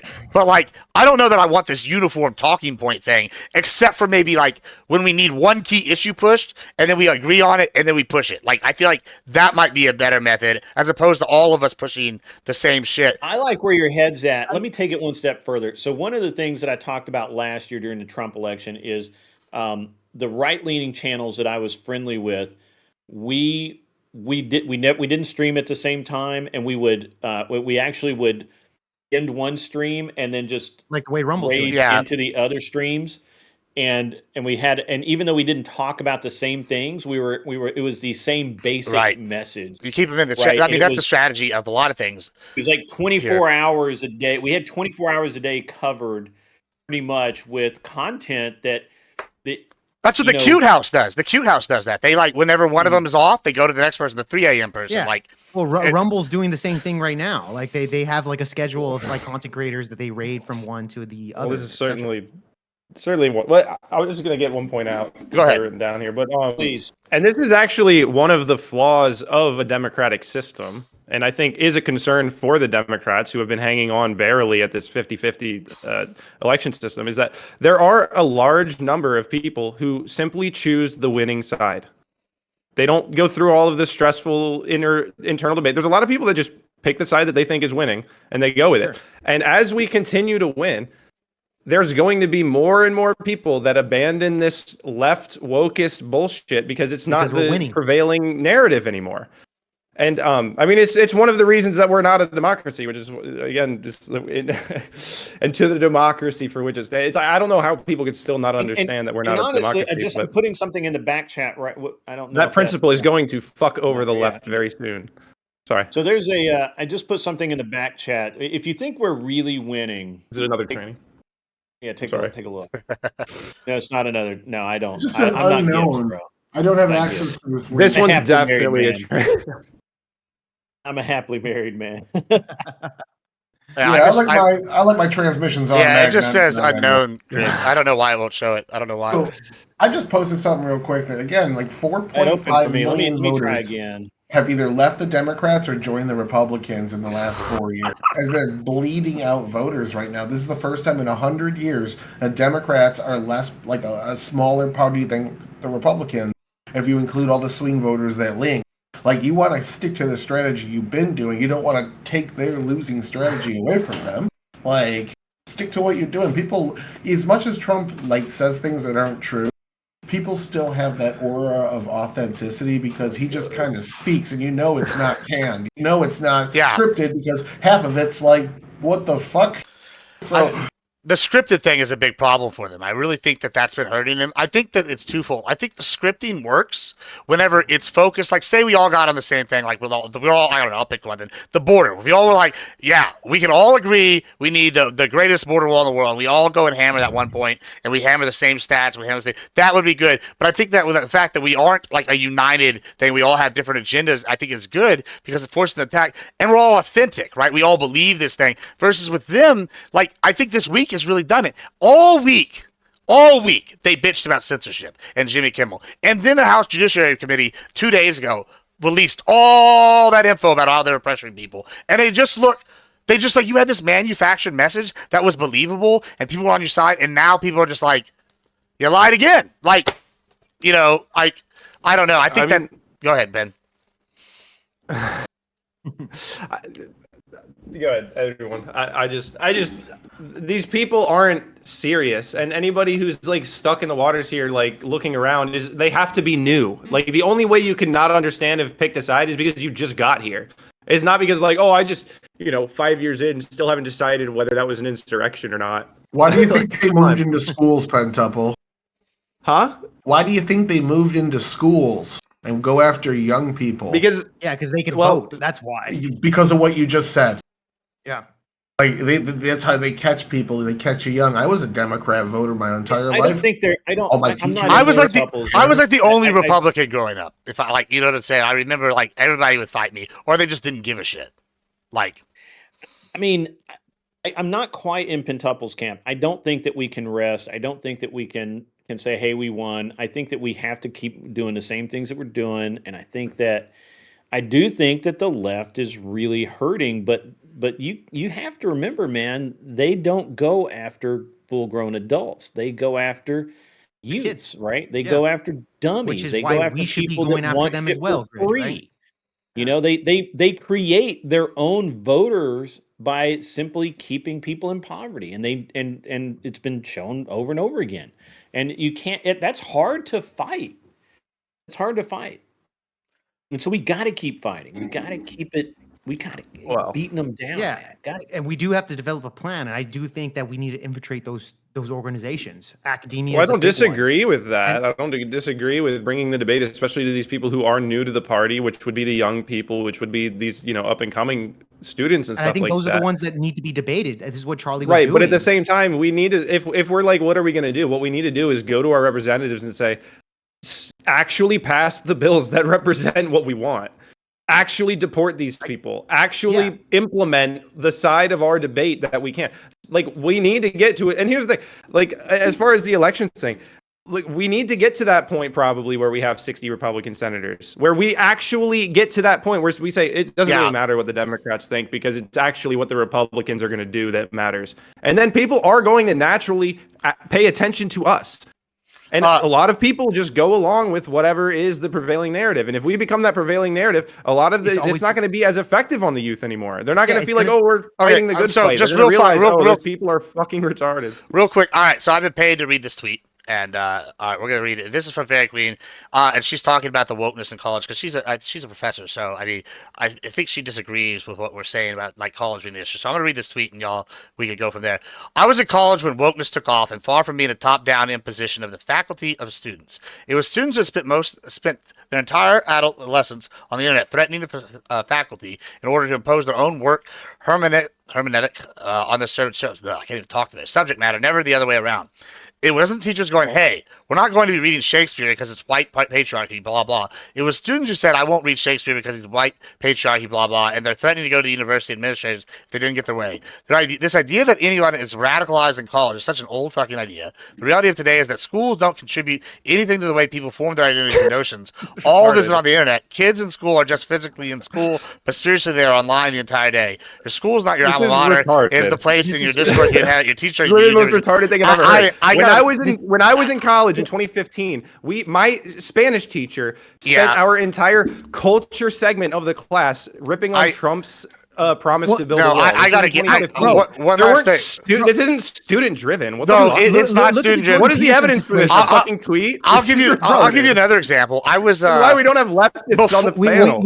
Gibbs, you're bringing leftists. She's not a leftist. She's like center right. But I want to say one thing, and then I'll give you the Jake here. I had to for law school when I started. Before we even took a class, we read this book called Evicted, and then we had what I'll call a group therapy section. Well, I was the only Republican in the room, and they basically all were sitting here like saying evil landlords because Consuela went and bought fucking heroin and meth and didn't spend her money that she got from the government on her rent. And it's like, yeah, and they're saying this is the systemic oppression and all this shit. I'm like, that's not coming from the right. That's not coming from the students. This was the professors teaching this. Like, I can think of in A&M, they had a program at the time that was like a gender studies, program for acceptance for all. And we were supposed to go into the school, and they were giving scholarships for this and like teaching tolerance and diversity. This is something I went into for the scholarship to see it, and it was a leftist ran scholarship org that was sponsored in the campus.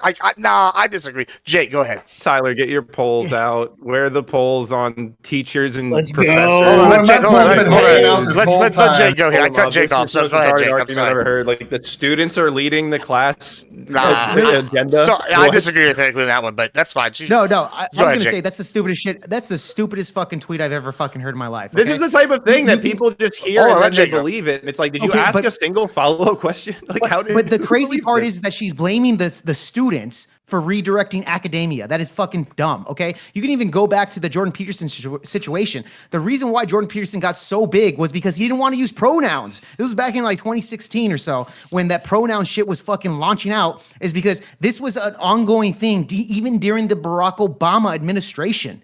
Okay, it was gaining a lot of traction here. The argument that she's saying that the students were the one doing that, if you look at the professors, it's like 95% liberal professors in academia, in universities. Okay, they're the ones teaching the rhetoric and teaching the persona of liberalism in college campuses. It's stupidity to blame it on kids. Okay, they're the ones that are moldable, not the professors. I think there are students. Yeah. Student elements that help drive policy, and I mean, I can agree to some extent, but I think mostly Pentuple and Gibbs are right that the teachers are just they have agendas because they can't get another job. They're teachers. That is literally part of this. I hate to say this, but of my peers, say it out loud, people that I grew up with, the ones that became teachers are the least impressive among us. Unfortunately, that is true. Well, they chose this because they wanted to go to college. Education is an easy degree to get, and they go and become teachers. And these are not people that I would sit and listen to. I don't know why I would want my kids sitting and listening to Not only that, Penn. Not only that, I've met we have to triple the salary of the teachers and fire all of them and then rehire actually. Well, that's what I was going to go with. I've met a lot of individuals that say they want to go into academia. They want to be teachers because the summertime, they get 3 months off for a whole year, right? During the year, I can decide to get 3 months off in the summertime. They love that shit. And then weekends off, etc. Well, not every weekend.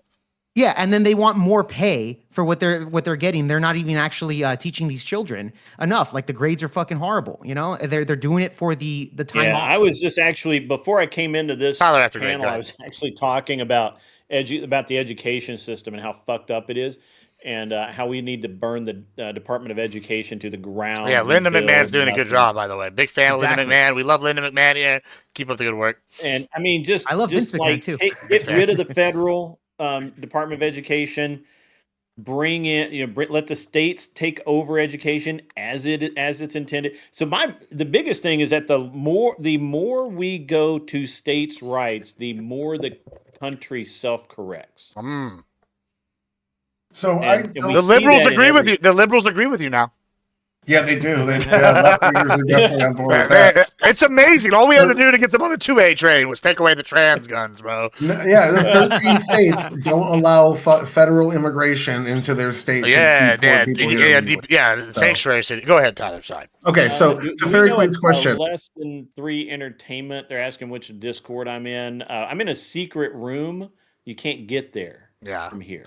It's Chris Brown. So Outside the club, you can't get in. This is a private. I'm sorry, guys. This is I'm sorry, my. That's Sparky. Talking to That's everybody's Jason. chat. Jason wants to come on the panel. He's yelling in my chat. We'll be all right. Go ahead. Okay, so hold on.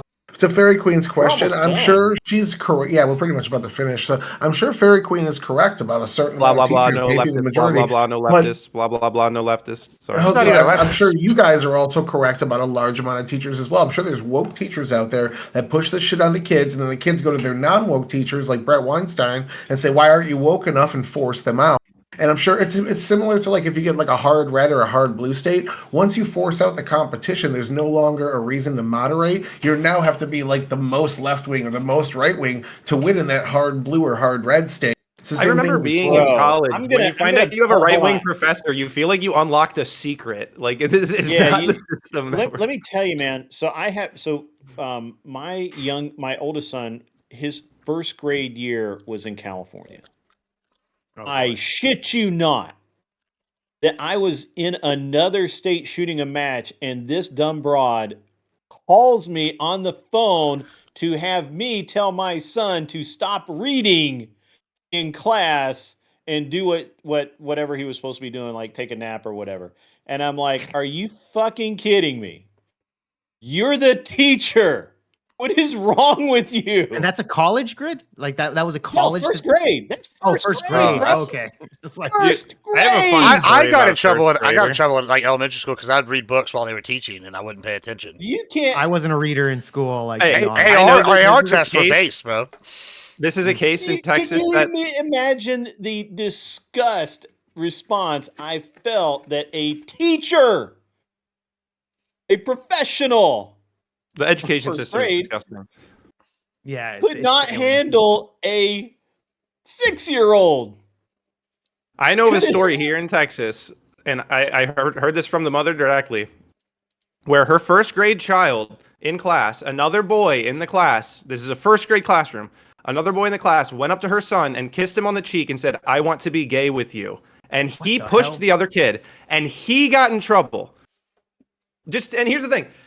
The obvious conclusion to anyone with a fucking brain is that first grade kid got that from somewhere. Why is this kid saying he wants to be gay? Who's giving him this fun theatrical vision of being fucking gay? Progressive parents as well. It's literally like, this is what's going on with the school. This is what's going on. The school punished the kid that pushed the kid off of him. And that kid got no consequences.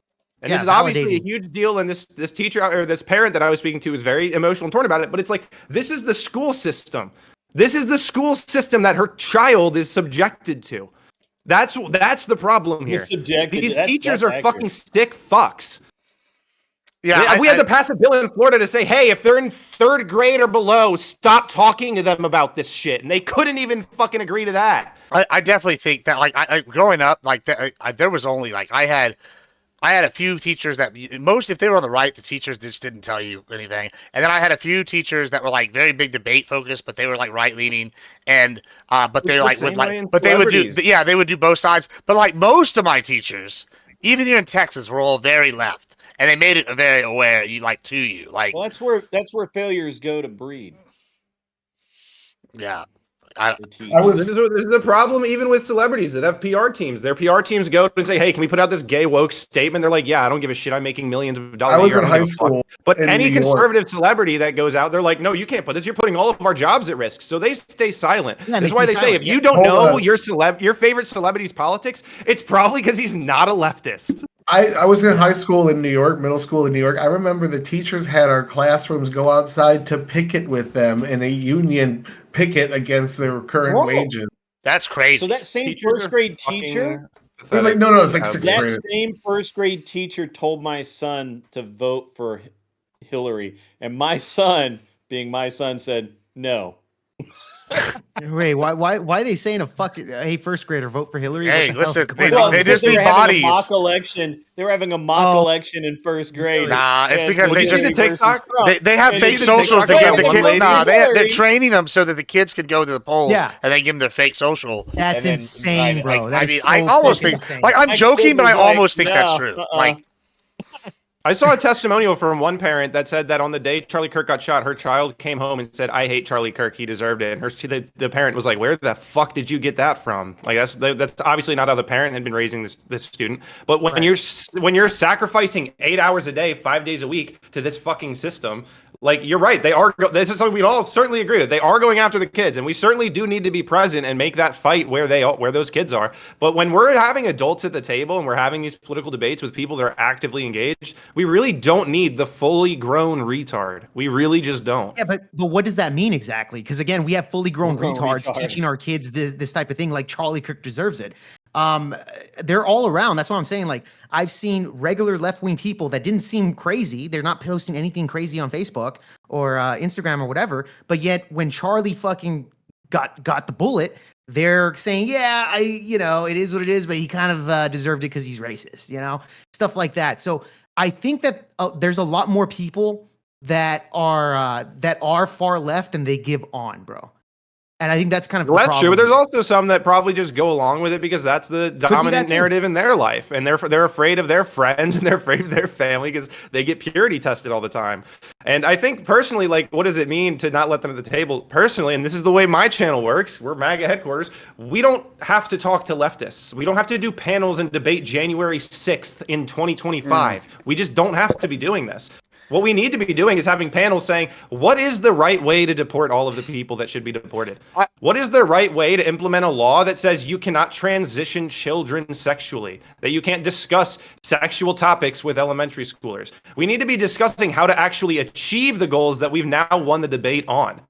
I think that's interesting. That's my point. Yeah, go to Tyler. I just want to say, I think maybe we could do something that you're saying, Pin. Like, I'm not saying cut the lefties out, but I think that we should just now that we have the power, they used to exclude us or make us come in hostile territory and debate, say we wanted to debate border control. They would just say oh, the racist Republican border policy, and then they put you in there some loaded thing. And I think we should start forcing them to play the loaded field. Now that we have panels, they want to come on, make the titles loaded. I think we should do the other thing. What were you just saying? I just lost it here. Is fuck. Anyway, Tyler, go ahead. It'll come back. Okay. So I kind of want to. Grid is the only one really seeming to really fight back against this, and I'm not saying. You have a couple good points. Just exclude January 6th. Say we're not going to even talk about it. Be like, all right, we're 5 years from now. Why are we talking about this still? You have a rule. Move on and just keep going. Yeah, make it that a rule. applies to most of the issues that we're debating. I absolutely refuse when I go on the panels now. I might be unique because this is MAGA headquarters, and Capital One isn't going to let Bank of America into their headquarters. That's my channel. You can be talking about anything. You can be talking about it's important anything. to relitigate. If somebody And wants January to 6th is coming relitigate out. Jan 6, I'm happy to do so. Well, we'll as long send as them to you you. give up-to-date information. Yeah.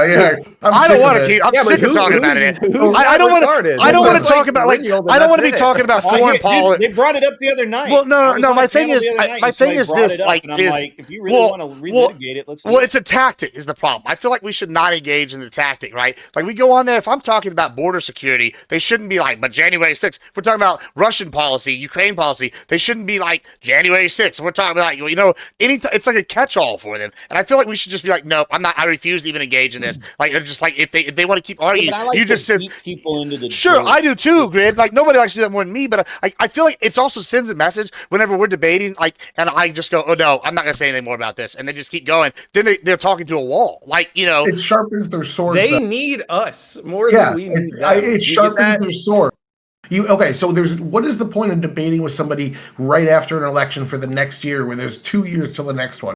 What do you get from it? All you're giving them is your counter arguments. Let them go into their dark little corner for a year. Let them get completely unhinged in their echo chamber and come out with some repulsive, anti-human thing. If Destiny can get the pushback on his comments, I bet you a bunch of more leftists would be cool with it. So let them do that. Let them get completely unhinged. And then 6 months before an election, 3 months before an election, that's when you let them come out and speak and just completely expose themselves. And you make clips and you make shorts and you just nuke them. And it has more impact because people are. I think we should do that the whole time. I feel like if you let them forget, like if you let them forget, desensitized. no, if you just keep hammering how evil it is. Go ahead, Jake. Tyler, I think we need to debate the Charlie Kirk situation, and we should never let people forget that situation. Especially, we should say that the left is a violent, they're the party of violence, and we should not let people that are voters forget that. I think that's something that we need to debate with leftists all year round at least until the midterms. But at least that. I'm telling you, dude, this Charlie Kirk thing, this isn't something that's going to be a passing news cycle. Charlie Kirk has activated people who will vote conservative for the rest of their trying to do more violence. Lives. I think that's the thing, though. This is the I don't think they understand. I don't think even we understand how much the landscape has shifted. People are so used to the pendulum swinging back and forth and all this stuff. I don't think people understand that the level of impact that, I mean, we almost saw Trump get his head blown off. Well, that's what I'm saying. There's no argument here. Yeah, that's Charlie what Kirk's death is activating people. Well, let's talk about that activation is not going to last 2 years and then die off. And we need to push on it. That's my point. Full steam ahead, and we will, and we are, and we will. And it must suck to be a leftist that right now. That does involve getting into that space with these lefties. That's the thing. We need to go into these lefties and prove to the world that this is the party of violence. And trust me, dude, we will win the midterms and we will win the next election if we press on that. I think like by letting them go in like faster, we're actually is a problem, right? Because they're gonna go faster, they're gonna have their little spokespeople that keep interacting, right? But they're gonna go in there and they're gonna start like trying a different tactic, right? Or something, right? And they're gonna keep going and they're gonna spread, and then now they're gonna come back even more radical and stronger. Well, they're gonna be dumber and dumber every time they argue. You don't stop taking penicillin. They're not gonna go to the no. I think it's like an infection, right? You don't stop taking penicillin when you start feeling better. You stop taking penicillin all the way through your treatment because it kills everything. If you don't, the bacteria gets like stronger, like a resistance. That's a good analogy. And I think that's what's happening with these people, right? And I think they should be exposed the entire time while we're pushing policy. I do want to ask in this last little bit we have here. Okay.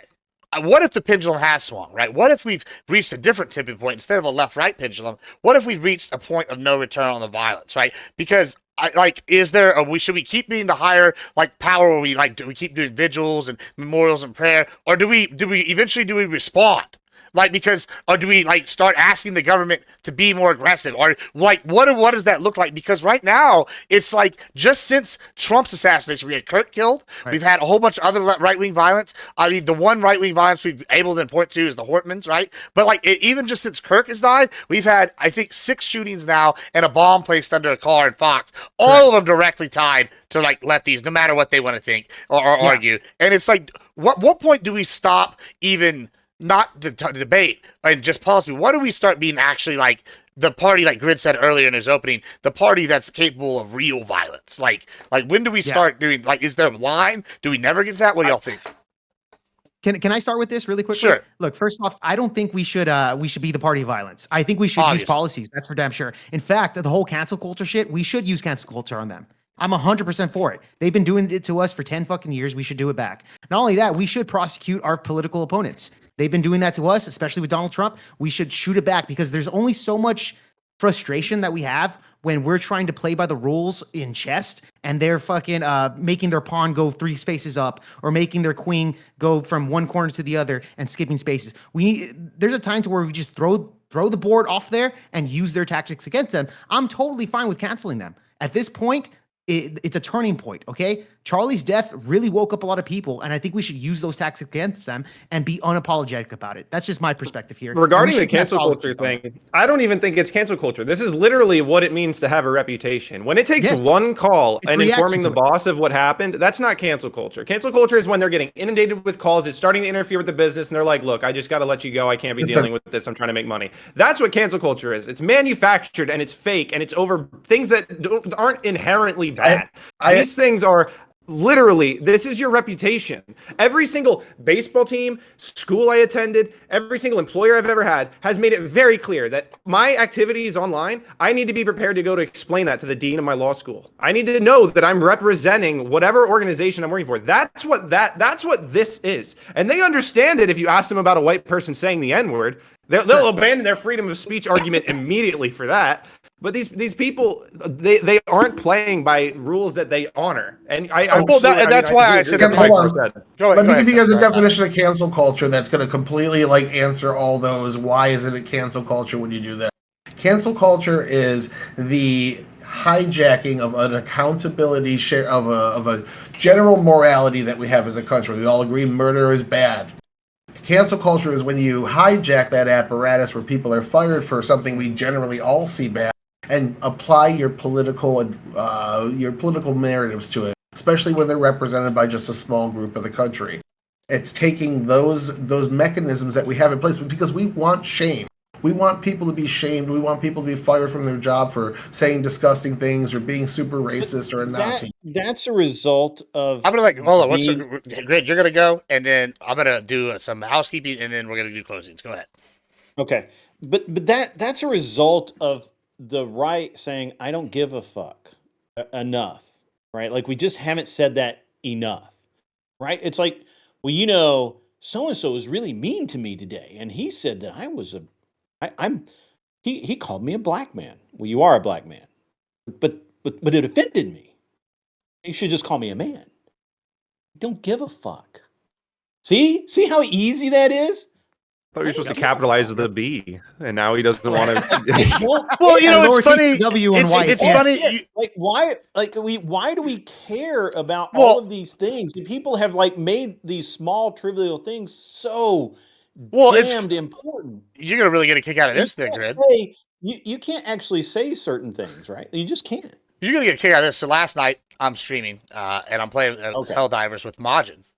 And Majin's African American Samoan. He goes, I'm going to stop letting people use the word colored around me. I go, well, I don't know who's using that word around you, but okay. And he goes, yeah, or a person of color. And I go, why? He's like, because it's basically short for colored. I was like, bro, what's in the name of the NAACP? He's like, I don't know what that. I was like, well, it's the National Advancement Associate or whatever for colored people. I was like, so are you going to stop following the NAACP? He's like, well, now I have to think about it. I'm like, this is the word they chose back in the day because the other one was not politically correct, right? And now it's a different, and there's always change. And I just was like, it's ludicrous. And I mean, we had feature creep. Yeah, and we had it is feature creep, and we had a good laugh about it. He's a cool guy. He can argue and debate, and he's fun. But it's funny you brought that up now, and then whatever. But I'm gonna let y'all do closings here 1 second. A couple little housekeeping, just exciting stuff. Thank you to Jake Varr here for finding this fantastic setup for me on his show, or actually hosting a great show the other week because it got me good enough to get an invite to go do this Destiny debate. So shout out Jake Varr for that. We'll be debating Destiny next Thursday. It's gonna be fun. So fuck that bitch. Give Team Republican all the way. Next, I guess the Saturday after that, we'll be doing that. Me and Tyler will be on the Rotten Tomatoes. No, the Raging Tomatoes. Sitting here going and talking about should the U.S. cut ties with Israel? And we're gonna argue no, because we like war. And then I guess what else do we got? We got all sorts of stuff. We'll be back Monday. I might have a shortened schedule next week for that. Also, guys, since we have a shortened schedule this week, the Subathon, we are only at about halfway. If y'all want to see me get a spray tan and look super orange, y'all have to get another 150 subs. So y'all make it happen or don't. I don't really give a shit, but we'll see. Anyway, I think that's it. Let's start with closings. We'll go inverse of what we did. Oh, DCS Contenders Series is going to start next month, and we're going to determine our regular season champion. We have two of the people here, Tyler and Penn. I know Penn is super excited to get back into the DCS. He can't wait. It'll be fine. It'll be fine. There's no retards left in and the so series. we'll go with that. Maybe he could win a championship, disappear to avoid the retards, and that would be hilarious. I need to get it back after I lost the poker championship to Tyler. Yeah, well, he only won the poker championship because I couldn't get in on the last thing. That's why. Shit. I fucking bro. Don't even start. Anyway, yeah, okay. I had the most to live. I had the most. Speaking of, by the way, we are starting up the poker league again. I had the most eliminations in the league, by the way, bar none. Nobody even came close. That is true. And so you eliminated an entire table once. Yes, I did. We'll start with. You want to see my fucking trophy? Hey, I'll tell you what. I have a trophy of. It's true, he does have You a cry trophy. and Get read. it. I paid money for it. Anyway, let's go to This is me getting money let's go to back. Penn. You can start us off with closings and All shout out your right. stuff. Fuck leftists. We don't. Well, this is MAGA headquarters. If you want to come hang out with us, we give out very, very few hall passes to some leftists, but generally speaking, you're not welcome if you're not MAGA. So don't even bother coming over here. But if you are MAGA, come home, baby. Come on home. Come on home. Fantastic. Thank That's you so it. much. And Jake could probably answer this question. They want to know where it'll be posted. I said Pangman's channel probably a few days after. How Yeah. long did your debate take? Yeah, so the way it works over there is that it's going to be live streamed on Destiny's channel. So you will There you have go, an guys. audience about 10 to 15,000 people watching Yeah. live during the time. After the event is over, it's going to be taken down. Pangberg, Travis is going to be editing it, and it usually comes in about like 3-4 days after the event's over, and then it'll be posted on the Pangberg YouTube channel. Fantastic. So just FYI for everybody there. Yeah. Yeah, That's how it works usually. That's small potatoes audiences. I ain't worried about that, Papa. One day he can But step dude, on the big leagues. I'll tell you this. When I first got on there, bro, like I was getting a lot of people making like shitting on me, bro. Okay. At one point, somebody said that I had a firearm in my jacket the first time that I debated Destiny. These people are lunatics. Well, the But, more they hate you, the better you're doing. Oh yeah, big time, bro. Big time. I got a lot of hate after those events, bro. But anyways, yeah, I'll shoot out with my closing statement. Guys, you can find me on Project VealPod on YouTube. I am the host over there. You can find me over there on Rumble as well. And if you want to follow me on X or Instagram, it's JVAR11 that you can just type it in, or just type in my name, Jake VAR, on any of those platforms. You'll find me there. With that being said, I will tell you this. Yes, leftists, I will agree with Penn over here. Leftists are fucking lunatics. They're idiots. It is what it is. And yes, we do need to take back the culture. I think the culture is the main thing here, is that we need to influence, especially Gen Zers, to get into the liberal arts and take back what the left has won since, in my guesstimation, would be around the 1960s. And I think that's the key component. I think culture is downstream from politics to get our policies passed. So with that being said, I'll end my closing statement. All right. Thank you so much, Mr. Grid. Yeah, guys, I'm Grid One Motorsports. You can find me at An Unreasonable Man on YouTube mostly. Also Twitch. I need to start concentrating on Twitch. I don't spend enough time over there. Neither one of y'all join my At stream any rate, together. You I will be. bastards. Yeah, I will be at TwitchCon in a few weeks. We're gonna go have a great time doing that. Also, if you're coming to DebateCon, I've got an event set up for that. It's going to be legit. It's going to be choice. A lot of your people are going to be there. And I host a debate show on Friday nights. It's a short format blood sport debate. Tomorrow night, now we've changed the way we're doing it. Tomorrow night, if you want to be part of tomorrow night's show, you need to hit somebody up that has my Discord so that we can put you on the card for tomorrow night, because we're going to accept 10 entrants, and that's it. We start at 8 o'clock. Bring it. Bring the heat. Bring your notes if you need them. How many you got filled? I don't. Sorry? How many you got filled already? I know you got at least 2 here. I think we have like 5 leftists just from our lefty over there. Just our boy. Yeah, I brought a bunch of. Well, no. That the one girl I got from Gibb. What the hell's her name? We got. That doesn't really narrow it down. I'm kind of a hoe. Half full right now, and we still got Little other Herb. people that are stepping up. It's a great show. It's a great format. It's fun to watch. More importantly, if you're into debating, it is great practice because you have to think, baby. You got to think, and it's awesome.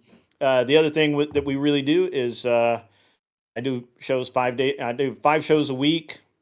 Cover a lot of news. I cover a lot of social issues. We talk about men's advocacy a lot. Talk about relationship, money, all that kind of stuff. It's a great time. I have interesting guests on occasion, so you should come check it out. And as far as this discussion goes, I think it was productive. I originally thought it was going to be kind of a echo chamber, and I wasn't really sure how it was going to go. We did have some elements of disagreement, and I actually I feel like I made some salient points, but I was really impressed with some of the points the other guys made. And we all need to be aware that, look, we need the right and the left to some degree. The current state of the left is they've gone so far left that they don't even understand what they are anymore. I have no problem with the legitimate Democrat, a legitimate Kennedy Blue Dog Democrat. I don't have a problem with that guy, right? Like he's going to want some things that I don't agree with, but I don't have a problem because that's just a simple, that we can at least we will come together on some issues. The way it is right now, leftist will never fucking vote for anything if a person on the right endorses it. And that's wrong. Politics aren't supposed to be that way. Our entire government is ass fucked right now because the left has gone so far left that they can't admit that they're wrong. And they need to just admit it. And they just need to be able to say, yeah, you know what? You're right. We need to come back. We need to meet the right halfway on this.